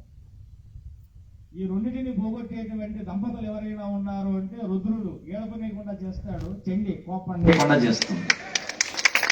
చండీ యాగం ఎందుకు చేయాలి అంటే, ఈ రోజు ఎక్కడ చూసినా మనకు సాధారణమైనటువంటి సామరస్య జీవితాలు కనపడట్లే.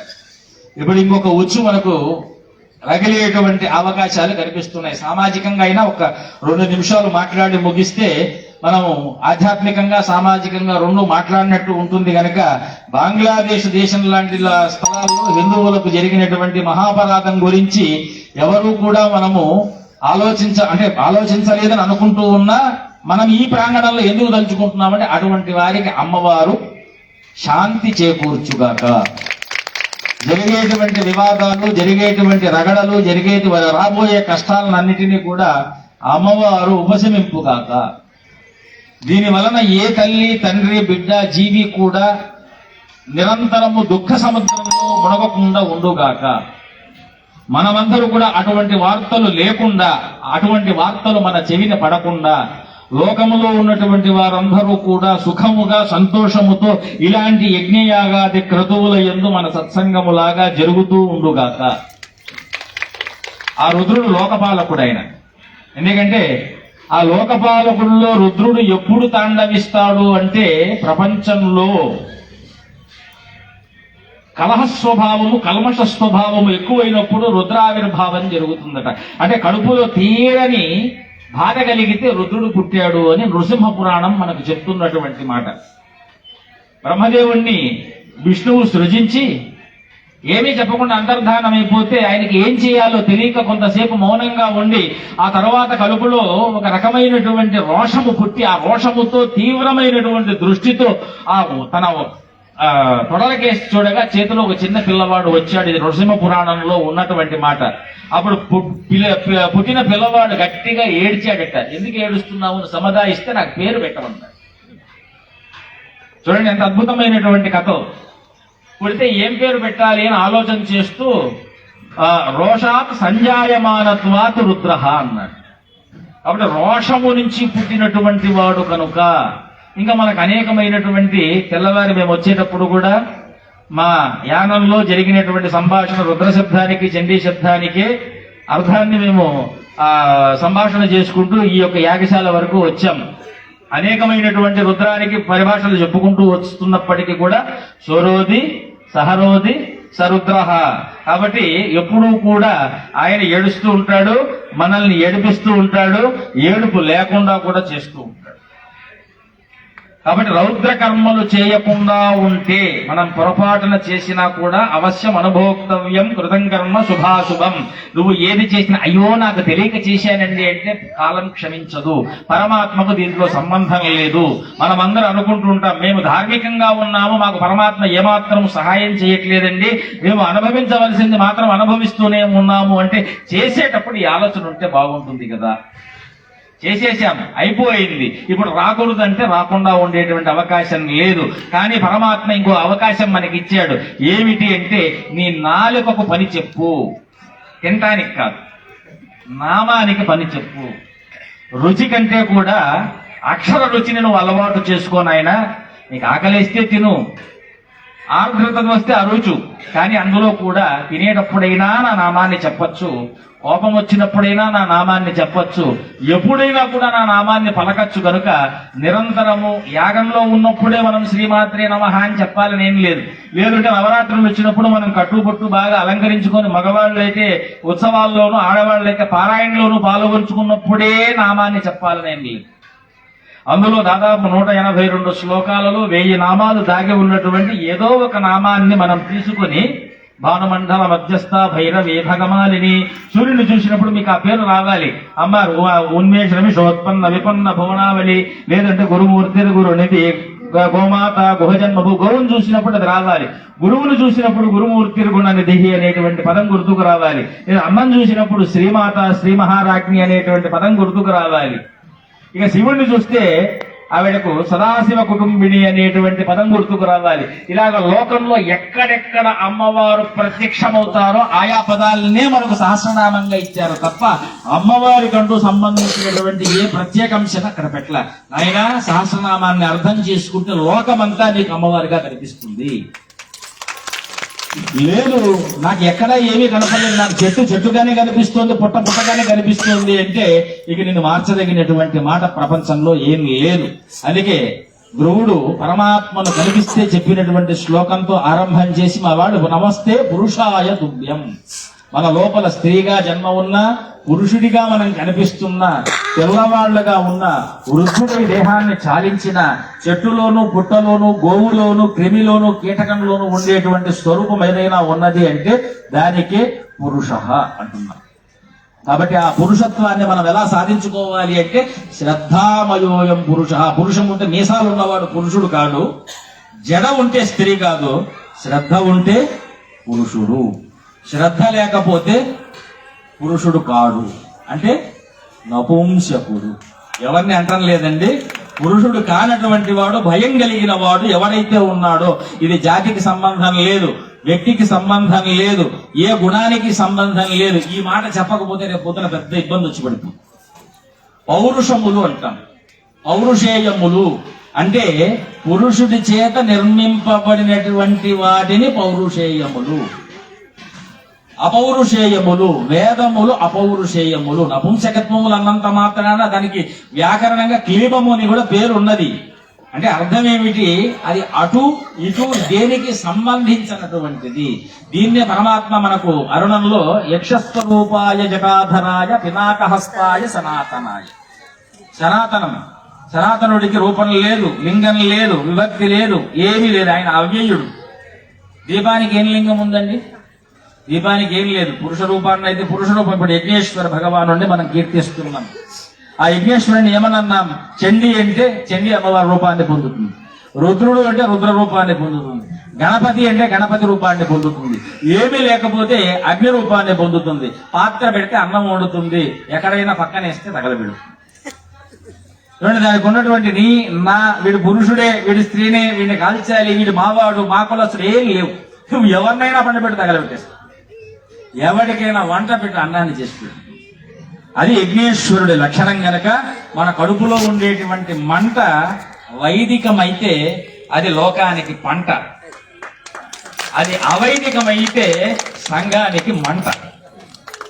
ఇంతకంటే కావలసినటువంటి వాక్యము యొక్క ఇంకొక స్వరూపం ఉండదు కనుక యజ్ఞం చేయి.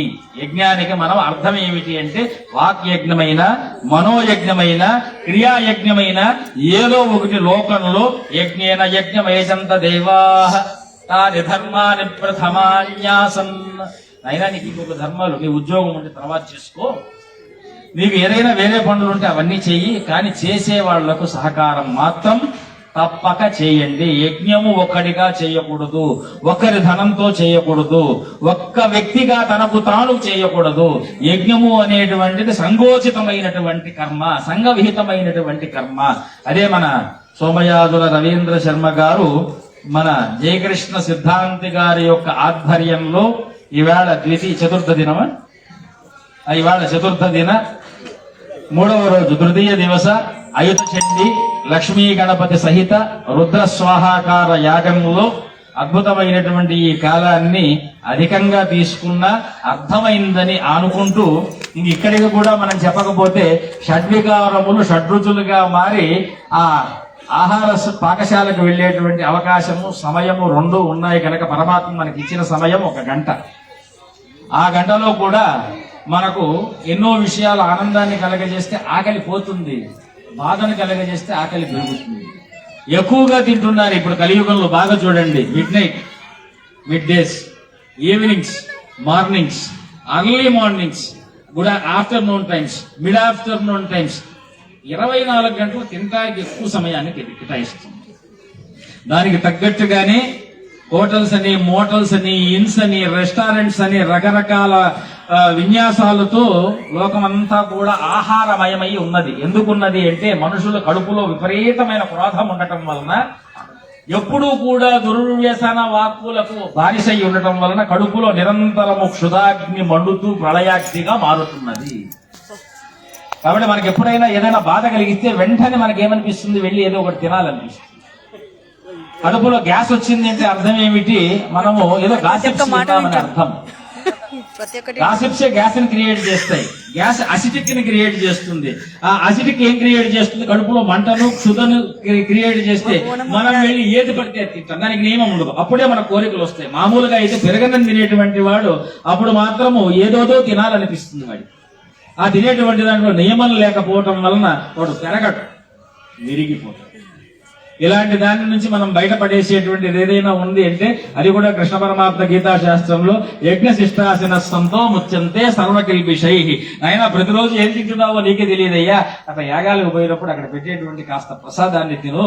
నీకు నిజమైనటువంటి ఆ అసిటిక్ గాసిప్స్ వల్ల వచ్చినటువంటి గ్యాస్ట్రిక్, ఏదే ఆశ వల్ల వచ్చినటువంటి అసిటిక్, పాశం వల్ల వచ్చినటువంటి పొసెసివ్నెస్, ఇవన్నీ కూడా యజ్ఞము యొక్క ఆహారాన్ని తినటం వల్ల పోయి నీకంటూ ఒక డిటర్మినేషన్ వచ్చి డిప్రెషన్ నుంచి బయట వచ్చి ఒక ఎక్స్ప్రెసివ్ స్టేజ్ లో నుంచి లోకానికి ప్రోగ్రెసివ్ గా వచ్చేటువంటి ఒక ఎలిమెంట్ నీలో తయారవుతుంది. దాన్ని ఆత్మ ఎనర్జీ అని అంటాము.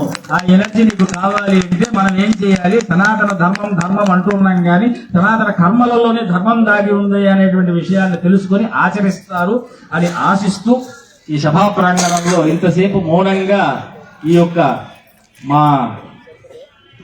గౌరీశంకర శర్మ గారు చెప్పినట్టుగా మృదువుగా ఉంటుంది వారి వాక్ అన్నారు. కానీ ఆ మృదుత్వము కాస్త ఈవేళ గంభీరంగా మారింది అని అనుకుంటూ ఈ గంభీరత్వాన్ని మీరు భరించారు. ఇంకా కూడా దీని ద్వారా అనేక విషయాలు మనం తెలుసుకునేటువంటి సహకారము, సమయము రెండు కూడా మనకు అమ్మవారు ఇవ్వాలి. ఇలాంటి సభలు ఎన్నో జరగాలి, ఇలాంటి యాగాలు ఎన్నో మా యొక్క సోమయాజుల రవీంద్ర శర్మ గారు చేయాలి. ఇక్కడ కాసుల రాధాకృష్ణ గారి ఆధ్వర్యంలో, మన జయకృష్ణ సిద్ధాంతి గారి నేతృత్వంలో అమ్మవారి యొక్క పరిపూర్ణ అనుగ్రహ బలం చేత గణపతి రుద్ర, గణపతి అంటేనే శివుడి యొక్క మానస స్వరూపం. ఇంకెంతకు రెండే వాక్యాలు.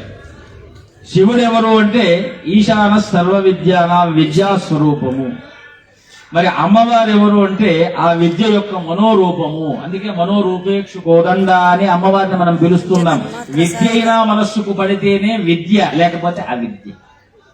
కాబట్టి విద్యయా అమృతమశ్నుతే, అవిద్యయా మృతం తీర్త్వా విద్యయా అమృతమశ్నుతే అని ఈశావాస్యం చెప్తున్నటువంటి వాక్యం. అవిద్య అంటే మనస్సు పెట్టకుండా బై హార్ట్ చేస్తే అవిద్య, మనస్సు పెట్టి హోల్ హార్ట్ తో సాధన చేస్తే విద్య. కాబట్టి ఈ రోజు మనం చేయవలసినటువంటి విద్య ఇంకొక 4 రోజులు మనకు సమయం ఉంది సాధనకు. మీరు చేయవలసినటువంటి నామపారాయణ ఏమిటి? నామపారాయణ యజ్ఞము శ్రీమాత్రే నమః. ఇది అమ్మవారి త్రిక్షరి శ్రీ సూక్తమని మనం ప్రతిసారి అంటూ ఉంటామండి. అందులో ఒక మాట ఉన్నది. మొత్తం శ్రీ సూక్తాన్ని 16 రుక్కుల్ని మనం పరిశీలిస్తే 2 పదాలు మనకు పంచాక్షరి కనిపిస్తుంది. ఆ పంచాక్షరి మహామంత్రం ఎలా ఉంటుంది? శ్రీం శ్రీయై స్వాహ. ఇది 40 రోజులు చేస్తే ఏ కోరికైనా తీరుతుంది అనేటువంటి ఒక మంత్రశాస్త్ర రహస్యం ఉన్నది. దానికి చేసే విధానం ఒకటి ఉన్నది. అది మనకు మంత్రశాస్త్రంలోనూ సౌందర్య లహరిలో కూడా దీని యొక్క సంబంధమైనటువంటి అమ్మవారి యొక్క శ్లోకం ఒకటి ఉన్నది. అది వ్యాఖ్యానం చేసి కాదు కనుక శ్రీ పంచాక్షరి శ్రీం శ్రీ స్వాహ. శ్రీ అంటే లలితాత్రేక్షరి, శ్రీమాత్రే నమః. వీటికి ఉపదేశములు అక్కర్లేదు. శ్రీం శ్రీయై నమః, శ్రీమాత్రే నమః. ఇది కూడా అమ్మవారి యొక్క పంచాక్షరే. మనం కూర్చొని ఆ పదాలు చెప్పకుండా లోకంలో ఉన్నటువంటి రామాయణం అంతా మాట్లాడతాం. దీనికి పురుష అక్షరానికి స్త్రీ పురుష భేదము లేదు. మీరు ఈ 4 రోజుల్లో ఎంత చేస్తే, ఈ మాసము పుష్యమాసం. మా వారు మార్గశీర్షం గురించి చెప్పారు. ఎందుకంటే మాసాలలో శీర్ష మార్గాన్ని అంటే శీర్ష స్థానాన్ని పొంది సన్మార్గాన్ని చూపించేటువంటి మాసం మార్గశీర్షం అన్నారు. మేము పుష్యమాసం గురించి చెప్తున్నాము. విద్యాద్య తిష్య పుష్యేది పూజితో గురునామకః అని మనకు నక్షత్రం. అవును, మార్గళి ధనుర్మాసం, మార్గళి పుష్యమాసం 2.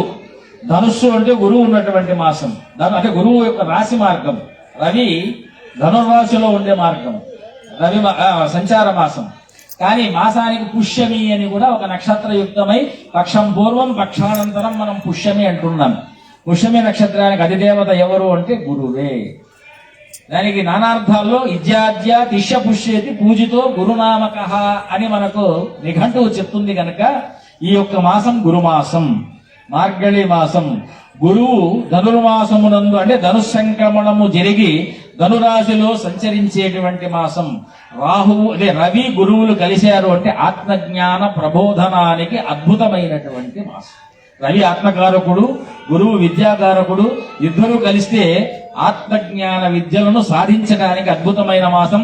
ఆత్మజ్ఞానాన్ని కాకపోయినా సరే దైవ దివ్య జ్ఞానాన్ని పొందడానికి అద్భుతమైనటువంటి మాసం గనక మీరు నోటితో ఒక్కసారి శ్రీమాత్రే నమః, శ్రీమాత్రే నమః, శ్రీమాత్రే నమః, శ్రీమాత్రే నమః, శ్రీమాత్రే నమః, శ్రీమాత్రే నమః, శ్రీమాత్రే నమః, శ్రీమాత్రే నమః. పంచ ప్రణవాలలో శ్రీం కూడా ఒక మహాప్రణవం. యా పంచ ప్రణవద్విరేఫనలని యాచిత్కలామాలిని సాపాయాత్ పరదేవత భగవతి శ్రీరాజ రాజేశ్వరి అని అమ్మవారు ఉన్నారు కనుక పంచ ప్రణవులు మనకు తెలిసింది ఒకటే ప్రణవం. అది కాకుండా శ్రీం హ్రీం క్లీం అనేటువంటి ఐం సౌహ్ అనేటువంటి పంచ ప్రణవాలు. దీన్ని మహాకామేశ్వర ప్రణవం అని కూడా మనం పిలుస్తూ ఉంటాము. అది ఎంతటి ప్రణవము అంటే ఎవరికైనా సరే సంబోధన చేయగలిగినటువంటి ప్రణవం శ్రీ. అందుకే మనం ఏమంటే శ్రీమాన్ శ్రీమత శ్రీమతి అని శ్రీ శ్రీ శ్రీ స్వామివారు బ్రహ్మశ్రీ అని ఎక్కడైనా సరే ఈ పదాన్ని చేకూర్చకపోతే సుమంగళం లేదు. అందుకే మనం సర్వమంగళ మాంగళ్యే శివే సర్వార్థ సాధికే శరణ్యే త్ర్యంబకే గౌరీ నారాయణి నమోస్తుతే అని ఎందుకంటున్నాము అంటే దీనికి అర్థమంతా కూడా ఒక్క బీజాక్షరంలో పెడితే శ్రీ. అందుకే సాహిశ్రీ అమృతా సతాం. శ్రీ అని ఎవరైనా చెప్పారు అంటే వాళ్ళ జిహ్వలో అమృతం పుడుతుంది, అందులో సందేహము లేదు. 3 వేదముల యొక్క సారము శ్రీకారమే. కాబట్టి శ్రీమాత్రే నమః. ఈ 4 రోజులు 4 జీవితాలు, 4 జీవితాలను ఎందుకన్నామంటే అనంతమైనటువంటి జీవితం, అందులో ప్రధానమైనటువంటివి ధర్మం కొరకు, అర్థం కొరకు, కామ్యం. కామ్యం అంటే హృదయంలో పరమాత్మ జిజ్ఞాస చేస్తూ మోక్షం వెళ్లేంత వరకు ఈ పదము మీ జిహ్వయందు స్థిరమై ఆ మాతానుగ్రహము మీకు సర్వదా కలుగుచుండుగాక అని ఈ సభాంతమున మా యొక్క వాక్యాన్ని ఆశీర్వచన రూపంలో పెడితే ఇక్కడ ఉన్నటువంటి వాళ్లకు ప్రత్యేకంగా ఒక ఆహ్వానం. ఇక్కడి నుంచి 40 కిలోమీటర్లు అంతే కదండి హైదరాబాద్. బేగంపేటలో లైఫ్ స్టైల్ బిల్డింగ్ కు బ్రిడ్జ్ ఒకటి వస్తుంది. ఆ బ్రిడ్జికి యువతల్లో వరుణ్ మోటార్స్ ఉంటుంది. వరుణ్ మోటార్స్ కు పక్కలో ఒక కమాన్ ఉంటుంది, అంటే ఒక ప్రాకారం. హిరణ్య ప్రాకార ఆర్ద్రాందురంతీన్ వృత్తాన్ తర్పయంతీన్, అది హిరణ్య ప్రాకారం. ఆ లోపలికి వెళితే 2 ద్వారాలు కనిపిస్తాయి. ఒకటి వరుణ ద్వారము, 2 శివద్వారం. అటు పక్క పోతే వాహనం ఉంటుంది. ఇక్కడికి పోతే ఆ వాహనాన్ని అధిరోహించినటువంటి శివుడు ఉంటాడు. కాబట్టి అది పూర్తిగా మెటీరియలిస్టిక్, ఈ పక్క మాత్రం స్పిరిచువలిస్టిక్. కాబట్టి ఈ పక్కకు లోపలికి వచ్చారనుకోండి, స్ఫటికలింగంలో విరాజమానమైనటువంటి ఒక దివ్య చంద్రమౌళీశ్వర విగ్రహారాధన, అక్కడ స్వామివారి యొక్క నిత్య మహన్యాస పూర్వక 11 వార రుద్రారాధన జరుగుతూ ఉంటుంది. తప్పక మన పరిచయంలోనే ఉభయ రాష్ట్రాలకు తొలి ఏకైక శంకరామన్నాయ రాజపీఠంగా విరాజిల్లినటువంటి పుష్పగిరి పీఠం. మధ్యలో తెహినో దివసాంగత అన్నట్టుగా కొంత ఆ స్వాతంత్ర్యం వచ్చినప్పటి నుంచి 100 సంవత్సరాల కాలం పట్టింది మనకు కోలుకోవటానికి. ఎందుకంటే దెబ్బల మీద దెబ్బలు, రాజపీఠం కదండి. కాబట్టి రాజుకే యుద్ధాలు ఉంటాయి. యుద్ధం జరిగిన తర్వాత ఎవరిదో ఒక పక్షాన విజయం రావాలి. విజయం వచ్చినటువంటి పక్షము మళ్ళీ ఓడిన పక్షం మళ్ళీ జయానికి రావడానికి కొంత సమయం పడుతుంది. అలాగా చంద్రమౌళీశ్వరుడు కొంత సమయాన్ని ఇచ్చి మళ్ళీ కూడా విజృంభించేటువంటి సదవకాశాన్ని, ఆధ్యాత్మిక సౌరభాన్ని లోకంలో ప్రచరింపజేసేటువంటి మహాశక్తిని ఇప్పుడు భాగ్యనగరంలో తానుగా స్వీకరించి అందరినీ అనుగ్రహిస్తున్నటువంటి పుష్పగిరి శంకర మఠం అక్కడ ఉన్నది కనుక మీ సమయాన్ని చూసుకుని వచ్చి చంద్రమౌళీశ్వరుల యొక్క దర్శనం చేసుకుని ఆ శారదాంబ కృపకు పాత్రులు కాగలరు అని ఆశీర్వదిస్తూ మా వాణికి విరామాన్ని ఇస్తూ ఆశీర్వచనాన్ని తెలియజేస్తున్నాం. మళ్ళీ వినాలి అనుకుంటే పిలవండి. వద్దురా నాయన 1 గంట సేపు మాకు చెవులు తూట్లు పడిపోయాయి అనుకుంటే కూడా మళ్ళీ పిలవండి. వచ్చి పని కట్టుకోనైనా చెప్పేటువంటి ధర్మ ప్రబోధన, ధర్మ ప్రచారమే మా పని కనుక తప్పక వచ్చి మీ వెంటపడి మీ వెంట ఏవేవైతే కావాలో వాటిని అన్నిటినీ సమకూరుస్తూ ఉండే బాధ్యతని ఈవేళ సోమయాజుల రవీంద్ర శర్మ గారు వారు మమ్మల్ని కోరింది ఒకటే, అక్కడికి వచ్చి మీరు చెప్పవలసింది ధర్మం. ధర్మ ప్రచారంలో మీరు మాతో ఉంటే మేము చేసేటువంటి కర్మలు ఎలా ఉంటాయో మీకు ఒకసారి మేము చూపిస్తామన్నారు. తప్పక ఆ శక్తి మీకు రావాలి. సోమయాజుల శర్మ గారు మనకు మార్గదర్శకంగా ఉండేటువంటి సిద్ధాంతులు, పెద్దవారు. వారు ఎప్పుడు బలంతో ఆరోగ్యంతో ఇలా మార్గదర్శన చేస్తూ ఉండాలి. లోకంలో మనమంతా ఇలా ఒక కుటుంబంగా కలుస్తూ ఎక్కడ కూడా అపశబ్దానికి అంటే దుర్వాక్యానికి, అసత్యానికి చోటు ఇవ్వకుండా కలిసిమెలిసి తెలియంది తెలుసుకుంటూ తెలుసుకోవలసిన దాన్ని ఇంకా కూడా పరమాత్మ దగ్గర మనం అపేక్షిస్తూ ముందుకు వెళుదాం. హర నమః పార్వతీపతయే హర మహాదేవ వెంకటరమణ గోవింద గోవింద. గట్టిగా చెప్పండి అమ్మా. మనకి ఏమి సిగ్గు, శరం, భయం, మానం ఏమక్కర్లేదు. అది నామం కనుక చెప్పచ్చు. ఏడుకొండలవాడ వెంకటరమణ గోవింద గోవింద. ఇన్ని గొంతులు ఒక గడ్డి పరకల్ని 10నో 100నో కట్టేస్తే ఏనుగుని కట్టేస్తుంది. ఒక నామాన్ని మనం కట్టేయలేకపోతున్నామా చెప్పండి? అది కూడా గొంతు దాటాలి. ప్రారంధాన్ని తొలగించాలి. ఏడుకొండలవాడ వెంకటరమణ గోవింద గోవింద. ఇక్కడ యాగం చేస్తున్నట్టు అమ్మవారికి తెలియాలి. ఏడుకొండలవాడ వెంకటరమణ గోవింద గోవింద. ఆ గోవిందుడు సదా మిమ్మల్ని రక్షించుగాక. స్వస్తి. బలో జగదంబ మహారాజ్ఞి కీ జై. మనమందరం కూడా మరి విన్నాం అత్యద్భుతంగా. స్వామివారిని వారి గురువు గారు గంభీరంగా ఉంటారు, మీరు ప్రసన్నంగా ఉంటారు అన్న రెండు వాక్యాలు తీసుకొని చక్కగా మనందరికీ కూడా గురు శిష్యుల యొక్క సంబంధము, ఈ ప్రపంచంలో ఉన్నటువంటి మానవుల విషయాలు, భగవంతుని పైన భక్తునికి ఎలా ఉండాలి, ఇవన్నీ మనం విన్నాము సూక్ష్మమాత్రంగానే. వారు ఏ విషయాన్నైనా అనర్గళంగా జలద గంభీర వచస్కులుగా మాట్లాడగలరు. అందుకే నేను ఒకసారి అన్నాను అమ్మవారిని, సాగరోద్ధృత ఘోషల శబ్దమీవు మాతృహృదయస్థ వాత్సల్య మధువు నీవు వేద గాయత్రి మాతవు విశ్వజనని అమ్మలేవమ్మ సుప్రభాతమ్ము నీకు అని అమ్మవారిని వర్ణించారు. రెండు రూపాలు ఆమెవే. సాగరోద్ధృత ఘోషల శబ్దము ఆమె, మాతృహృదయస్థ వాత్సల్య మధువు ఆమె. కాబట్టి ఇక్కడ గురువు శిష్యులు శ్రీమతి అభినవోత్తండ విద్యానరసింహ భారతీ స్వామి వారే సాక్షాత్తుగా మాకు కనిపించినట్టుగా మేము భావిస్తున్నాం. అలా ఈరోజు మీ యొక్క అత్యద్భుతమైన ప్రసంగం సాగింది. మరి ఈనాటి కార్యక్రమానికి మరొక విశేషం ఏమిటంటే, బ్రహ్మశ్రీ మేడూరి సూర్యనారాయణ శర్మ గారు ముందే వారి పరిచయం చేయాలి, కానీ మీరు వారి వాక్యాలు విన్న తర్వాత వారి గురించి చెప్తున్నాను. వారు పుష్పగిరి పీఠంలో స్వామివారి దగ్గర ఆస్థాన పండితులు, నేను అమర్నాథ్ శర్మ ఇద్దరం ఆస్థాన కవులము. వారు పాండిత్యము వారు చూస్తే నిరాడంబరంగా ఉన్నారు, కానీ కాశీలో చక్కటి వేదాధ్యయనము భాష్యాధ్యయనం చేసి ఇప్పుడు హైదరాబాద్ లో బేగంపేట కళాశాలలో సంస్కృత ఉపన్యాసకులుగా పనిచేస్తున్నారు. అది నామమాత్రమే. కానీ మన భారతదేశంలో ఉన్నటువంటి ప్రసిద్ధ క్షేత్రాలలో కంచిలో, మొన్న కాశ్మీర్లో కూడా వేద భాష్యార్థ ప్రవచనం చేశారు వారు. అంటే మనం అనుకుంటాం వేదంలో ఒక మాట వింటేనే మనము ఈ శబ్దాన్ని ఎలా పలకాలి, ఈ వాక్యాన్ని ఎలా ఉపయోగించాలి అనేటువంటి విషయాలు చాలా ఉంటాయి. అది న్యాయశాస్త్రాన్ని వారు చక్కగా అభ్యాసం చేశారు.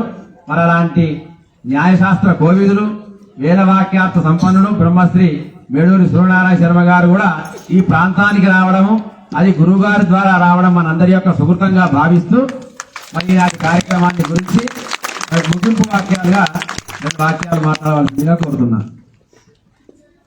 ఒక్కొక్క నిమిషం. గౌరీశంకర శర్మ గారు మేడూరి సూర్యనారాయణ శర్మ గారి గురించి పరిచయం చేశారు. వారి పాండిత్యం సూర్యమండలం, దానికి కాలంతో వాతావరణంతో సంబంధం లేదు.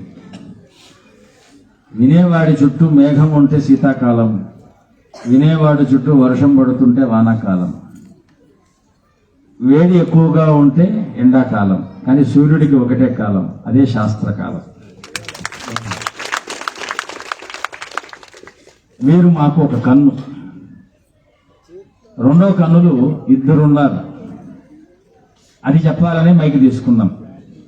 గౌరీశంకర శర్మ గారు ఇంకొకరి ఇవాళ ఇక్కడ లేరు, వారు అత్యవసర పరిస్థితుల్లో కాశీ వెళ్ళారు.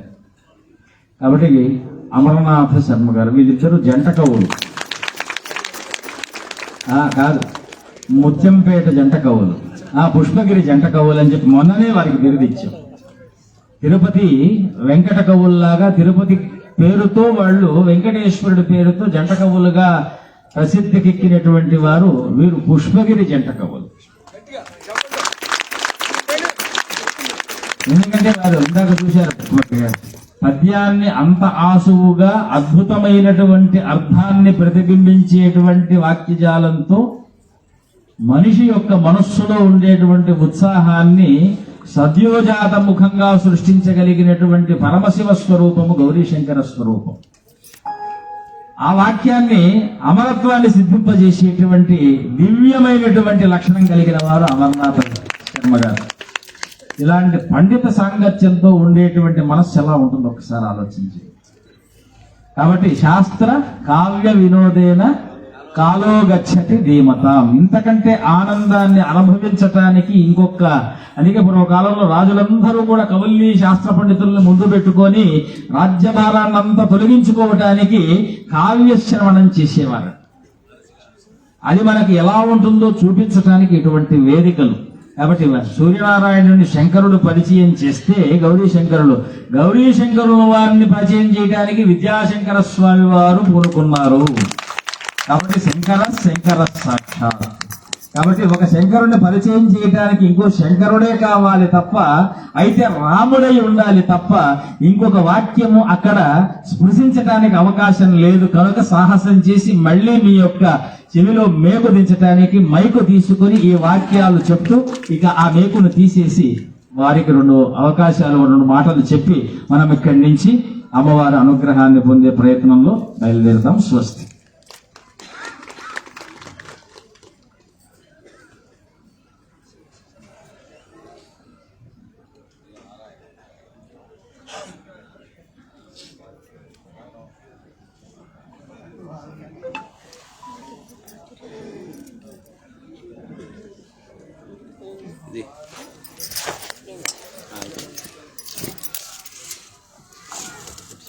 శ్రీ గురుభ్యో నమః. మీరెవరు భయపడకండి, నేను మైక్ తీసుకున్నా. ఎందుకంటే నాకు మైక్ దొరికింది అనుకో, ఇక్కడ గురువు గారు ఉన్నారు కానీ ఎక్కువ మాట్లాడా, గొంతు పోయింది. ఈ యొక్క కార్యక్రమం 1 సంవత్సర కాలం పాటు ఆయుధ చండీయాగం, సహస్ర ఆయుధ చండీయాగం అమ్మవారు చేయించుకుంది. నేను చేసినా చెప్పడం లేదు. మీరు అన్నట్టు, మీరు చెప్పినట్టుగా శ్రీమాత్రే నమః అనేది ఏదైతే ఉందో, గురు పౌర్ణమి నుంచి మొదలు పెడితే ఇప్పటికి 11 కోట్ల నామం పూర్తయింది ఈ రోజు వరకు. ఈ వాక్కు అమృతం. ఆ అమృతం, ఆ నామాన్ని, మొదటి నామం ఏదైతే ఉందో ఆ రోజు చెప్పడం జరిగింది. ఈ రోజుకి ఇక్కడ ఉన్నటువంటి ప్రాంగణంలో ఉన్నటువంటి దాదాపు 50% మంది చేసినటువంటి వాళ్ళు ఉన్నారు. అంటే అక్కడి నుంచి పుష్పగిరి నుంచి ఇక్కడికి మాకు వైబ్రేషన్స్ వస్తున్నాయి. మీరు చెప్తుంటే ఆనంద బాష్పాలు కలుగుతున్నాయి. అందుకని ఎంతో గురువులను చాలా మందిని చూసిన, అంటే నాకు అలవాటు లేదు కానీ గురువులను ఎంత ప్రార్థన చేస్తే, గురువులను ఎంత సేవిస్తే గురువు యొక్క అనుగ్రహం దొరకడం అంటే ఈ జన్మకు సరిపోదు. 84 లక్షల జీవరాశుల్లో మానవ జన్మ అతి దుర్లభమైనది. మానవ జన్మ దుర్లభమైనటువంటి ఈ యొక్క మానవుడిగా పుట్టడమే గొప్ప. అంటే ఆ పుట్టినటువంటి సందర్భంలో తల్లి యొక్క మాట విని, తండ్రి యొక్క మాట విని, వాళ్ళిద్దరి మాట వింటేనే గురువు దగ్గరికి వెళ్తాం.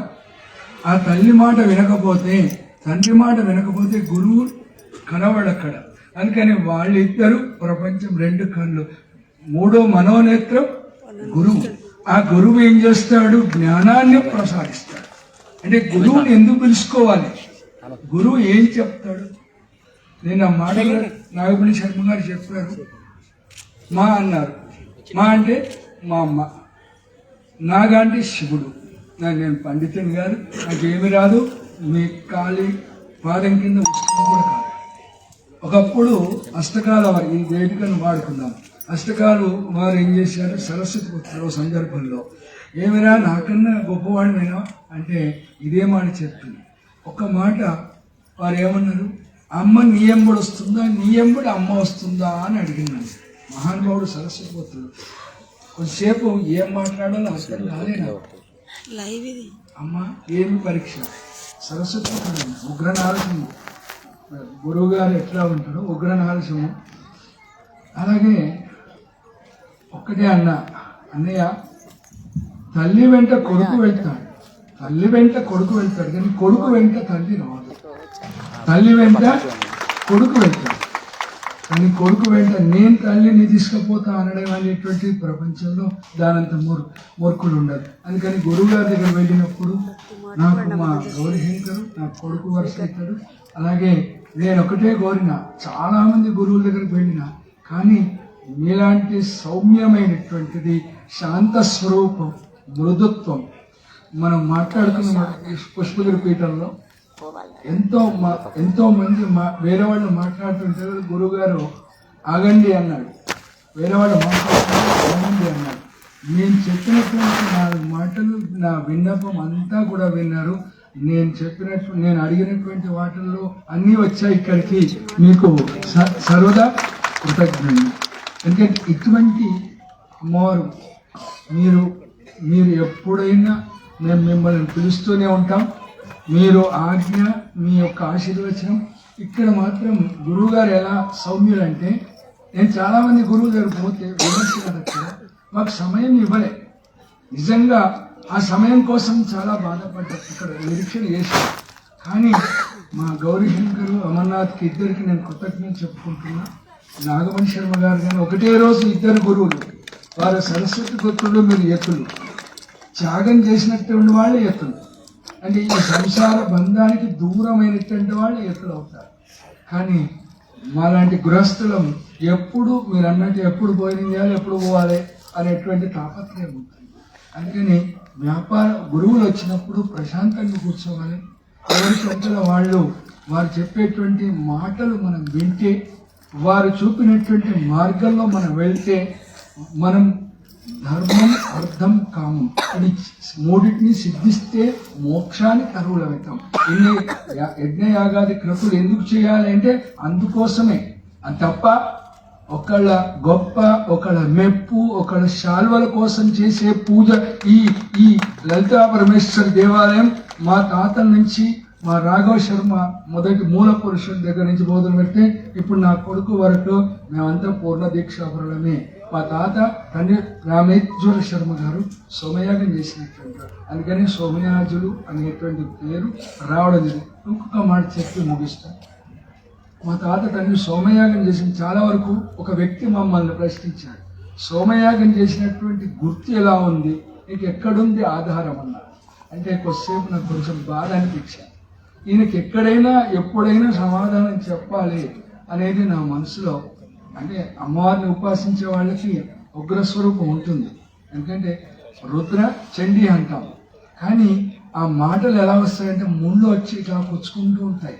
దానికి వాళ్ళకి సమాధానం చెప్పకపోతే అర్థం కాదన్నప్పుడు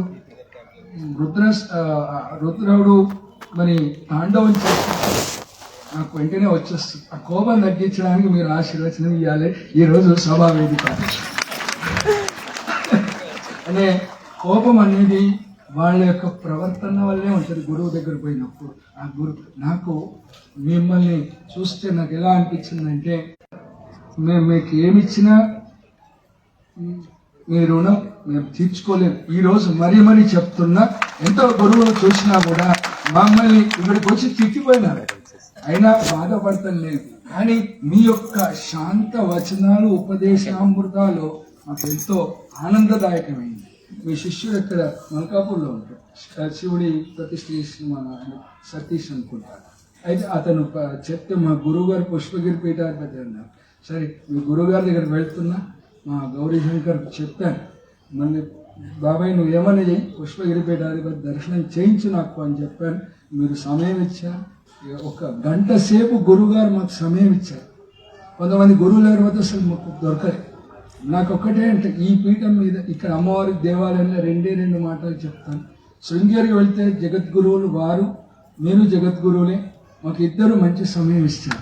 ఇటువంటి మరి అఖండ భారతదేశంలో ఇలాంటి ఉన్నతమైనటువంటి పాండిత్యం కలిగినటువంటి ఆశ్రమం తీసుకున్నటువంటి గొప్పనైనటువంటి పీఠాధిపతులు అంటే పుష్పగిరి పీఠాధిపతులే, అంతకుమించి ఏం లేదు.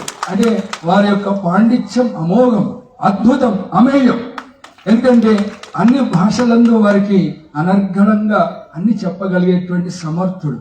ఇంగ్లీషా చెప్తాడు, హిందీయా చెప్తాడు, ఏ భాష అంటే ఆ భాష చెప్పేటువంటి ఆ జగద్గురువులు వారి యొక్క గురువు గారు మరి వారికి అనుగ్రహం ఇచ్చి త్యాగం చేసినారు కనుకనే మీరు ఎదురైనారు. కనుక మీ యొక్క అనుగ్రహం చేత మన లోకం ఈ యొక్క కామ క్రోధం అనేది తగ్గించాలి. దానిపోతే ఆ యొక్క ఒక్కసారి మీ అనుగ్రహం ఉంటే, క్రోధం అనేది లేకుండా ఉంటేనే మానవుడు బాగుపడతాడు. పక్కవాణి సొమ్ము మనకెందుకు అనుకుంటే ఆ వ్యక్తి బాగుపడతాడని మీ ముందు ధైర్యం చేసి ఎక్కువ మాట్లాడుతున్నా, క్షమించండి. సదా మీ యొక్క సేవలో కృతజ్ఞుడై విశ్వాసపాత్రుడిగా ఉంటానని ఈ సభాముఖంగా మీకు మరొక్కసారి వినపూర్వకంగా మీకు నమస్కారం చేస్తూ వస్తున్నాను. మా బాబు తెలుగు పండితుడు ట్రిపుల్ పీజీ, మరి సాయిరామ్ మా అల్లుడు కూడా యాక్సిస్ బ్యాంకులో హెడ్ ఆఫీస్లో భాష, మా అమ్మాయి గవర్నమెంట్ టీచర్, ఇద్దరు కూడా చేసేసి ఈ రకంగా ఉంటుంది. అందరూ కూడా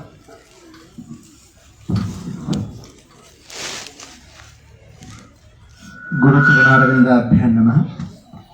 ఇందాక నాన్నగారు చెప్పినట్టుగా పుష్పగిరి పీఠానికి వెళ్ళడానికి సమయం మా గౌరీశంకర్ అన్నగారు అనుమతి తీసుకున్న తర్వాత మేము అక్కడికి వెళ్ళిన తర్వాత గురువుగారి అనుష్ఠానం పూర్తయిన తర్వాత దాదాపు గంట సేపు మాట్లాడారు. గురువుగారు మీరు ఎన్నడు వస్తారు అని మేము ప్రశ్నిస్తే మీరు ఎన్నడు రమ్మంటే మేము ఎన్నడు వస్తామన్నారు. అన్నట్టుగానే ఒకరోజు సరస్వతి స్వరూపమైనటువంటి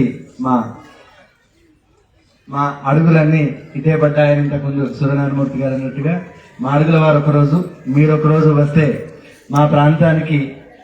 ఈ ప్రాంతానికి మీ యొక్క అనుగ్రహము ఆశీస్సులు సంపూర్ణంగా వస్తాయి అనేటటువంటి ఆకాంక్షను వెలుగుచ్చడం జరిగింది. తదనుగుణంగానే వారు వచ్చి నిన్నటి నుంచి అమృతతుల్యమైనటువంటి వాక్యాల ఝరిలో మేమందరం ఓలలాడుతున్నాం. ఇందాక గురువుగారు అన్నారు మీ చెవుల్లో మేకులు దించామని. మీరు మా చెవుల్లో మేకులు దించలేదండి, మాకు భవిష్యత్ మార్గనిర్దేశనం చేశారు. అమృతాన్ని మా చెవుల్లో పోసి ఆ శ్రీమాత్రే నమః అనేటటువంటి నామాన్ని జపించమని మా వాళ్ళందరికీ మీరు అనుజ్ఞ ఇచ్చారు, ఉపదేశం ఇచ్చారు. ఈ ఉపదేశం మీరు ముందే మా నాన్నగారికి స్వప్నంలో ఇచ్చినట్టున్నారు. గత ఆషాఢ పౌర్ణమి రోజే ఇక్కడ వచ్చినటువంటి జనులందరికీ వారు అదే మాట చెప్పారు. ఇప్పటికి దాదాపు 11 కోట్ల శ్రీమాత్రే నమః జపం.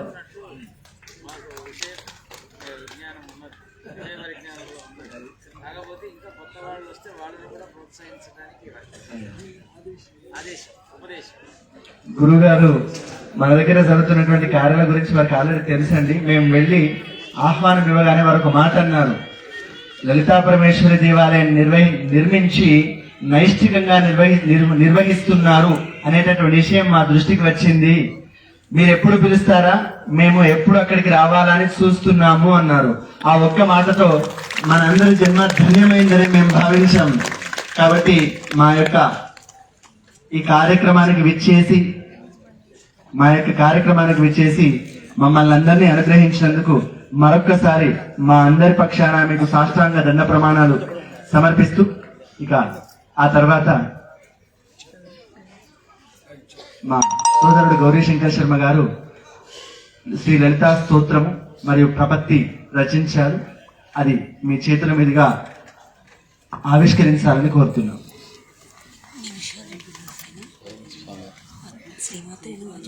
దయచేసి ఒక్క విషయం గమనించండి, సంపూర్ణమైనటువంటి మడితో దీక్షతో ఉంటారు కాబట్టి ప్యాంటు షర్ట్తో ఎవరు దగ్గరికి రాకూడదండి, అక్కడి నుంచే నమస్కరించి వెళ్ళాలి. గమనించండి. చండీ హోమంలో పాలకోవడం అనేది ఎంతో పుణ్యం చేసుకుంటూ వస్తుంది. అందులో ఇట్లా ఒక పుల్ల వేసినా సరే. ఆ ప్యాంటు షర్ట్ వేసుకున్న వాళ్ళు కిందికి దిగండి, దయచేసి గమనించండి. ఇట్లా చెప్తుంటే రోమాలు వేసినాయి. ఇట్లా చెప్పి నేను మా బోనమ్మకి వినిపించాలి అసలు. అది వాళ్ళు రాత్రికే వస్తుంటుందంట. ఎవరు వస్తారు రాత్రి? చందన బాగా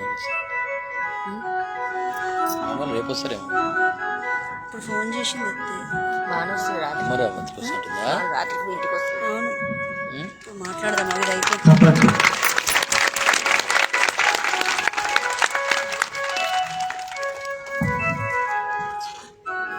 ఆమె ప్రాణం అంతా 2 రోజులు ఇక్కడ ఉండాలని కోరిక. కొంచెం వెనక్కి జరగండి. వెనక్కి జరిగితే సర్ది అయితే గోలేసుకుంటుంది. ఈరోజు వచ్చేదండి. మరి రేపేమున్నది? రేపేం లేదు. ఎందుకులే? శ్రీ లలితా పరమేశ్వరి స్తోత్రం. నిగమాగమ సంస్థుత తత్వమయీ విధి విష్ణు సుసేవిత వేద విదే గణనాథ షడానన మాతృవరే పరిపాలయ మాం మహితే లలితే పరిపాలయ మాం మహితే లలితే సకలేప్సితదాయిని సర్వమయీ ప్రణతార్తి వినాశిని భవ్యమయీ పరిలేపిత చందన పాదయుగే పరిపాలయ మాం మహితే లలితే రజతాచలవాసిని రమ్యగుణే లలితే శివశాంకరి లాస్యకరీ కలితామృత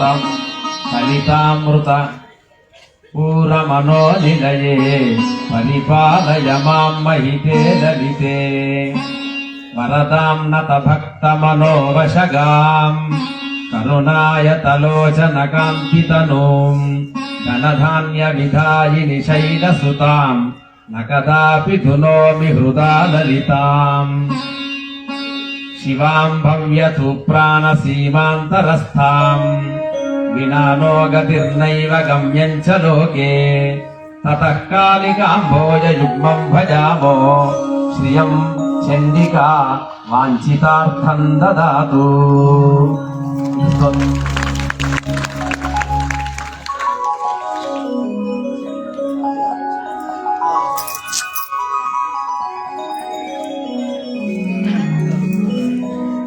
ప్రపత్తి బ్రహ్మేంద్ర విష్ణు సురసేవిత దివ్య రూపౌ భక్తాని మానస సరోవర రాజహంసౌ శ్రీవేద్య పూర్ణ సక్తౌ శ్రీదేవి శరణౌ శరణం వ్రజామః శరణం ప్రపద్యే. అద్భుతమైనటువంటి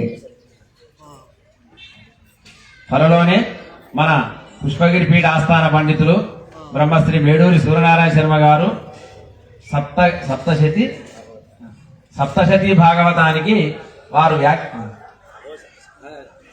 భాగవత సప్తశతి అంటే భాగవతంలోని ఒక 700 శ్లోకాలకి వారు మన చక్కటి వ్యాఖ్య రచించి చాలా పుష్పగిరి స్వామి వారి యొక్క ఆదేశానుసారము ఇంకా చాలా మంది పండితులతో పండితాభిప్రాయాలు తీసుకొని త్వరలోనే గ్రంథ రూపంగా రాబోతుంది. అది కూడా మామూలుగా సామాన్య మానవులకు సైతం అర్థమయ్యేటట్లుగా. భాగవతం అంటే భక్త్యా భాగవతం జ్ఞేయం అని సహజం తెలిసిందే, కానీ భాగవతంలో ఉన్న శ్లోకాలు అందరికీ అర్థం కావాలంటే చాలా కష్టం కదా. వాటి సులభంగా ఎలా చెప్పాలో అంటే మామూలుగా ప్రవచనకారులకు కూడా ఉపయోగపడుతుంది, సామాన్య పాఠకులకు ఉపయోగపడుతుంది, పండితులకు ఉపయోగపడుతుంది. అలా భాగవత సప్తశతి గ్రంథాన్ని త్వరలోనే మనకు ఆవిష్కరించబోతున్నారు.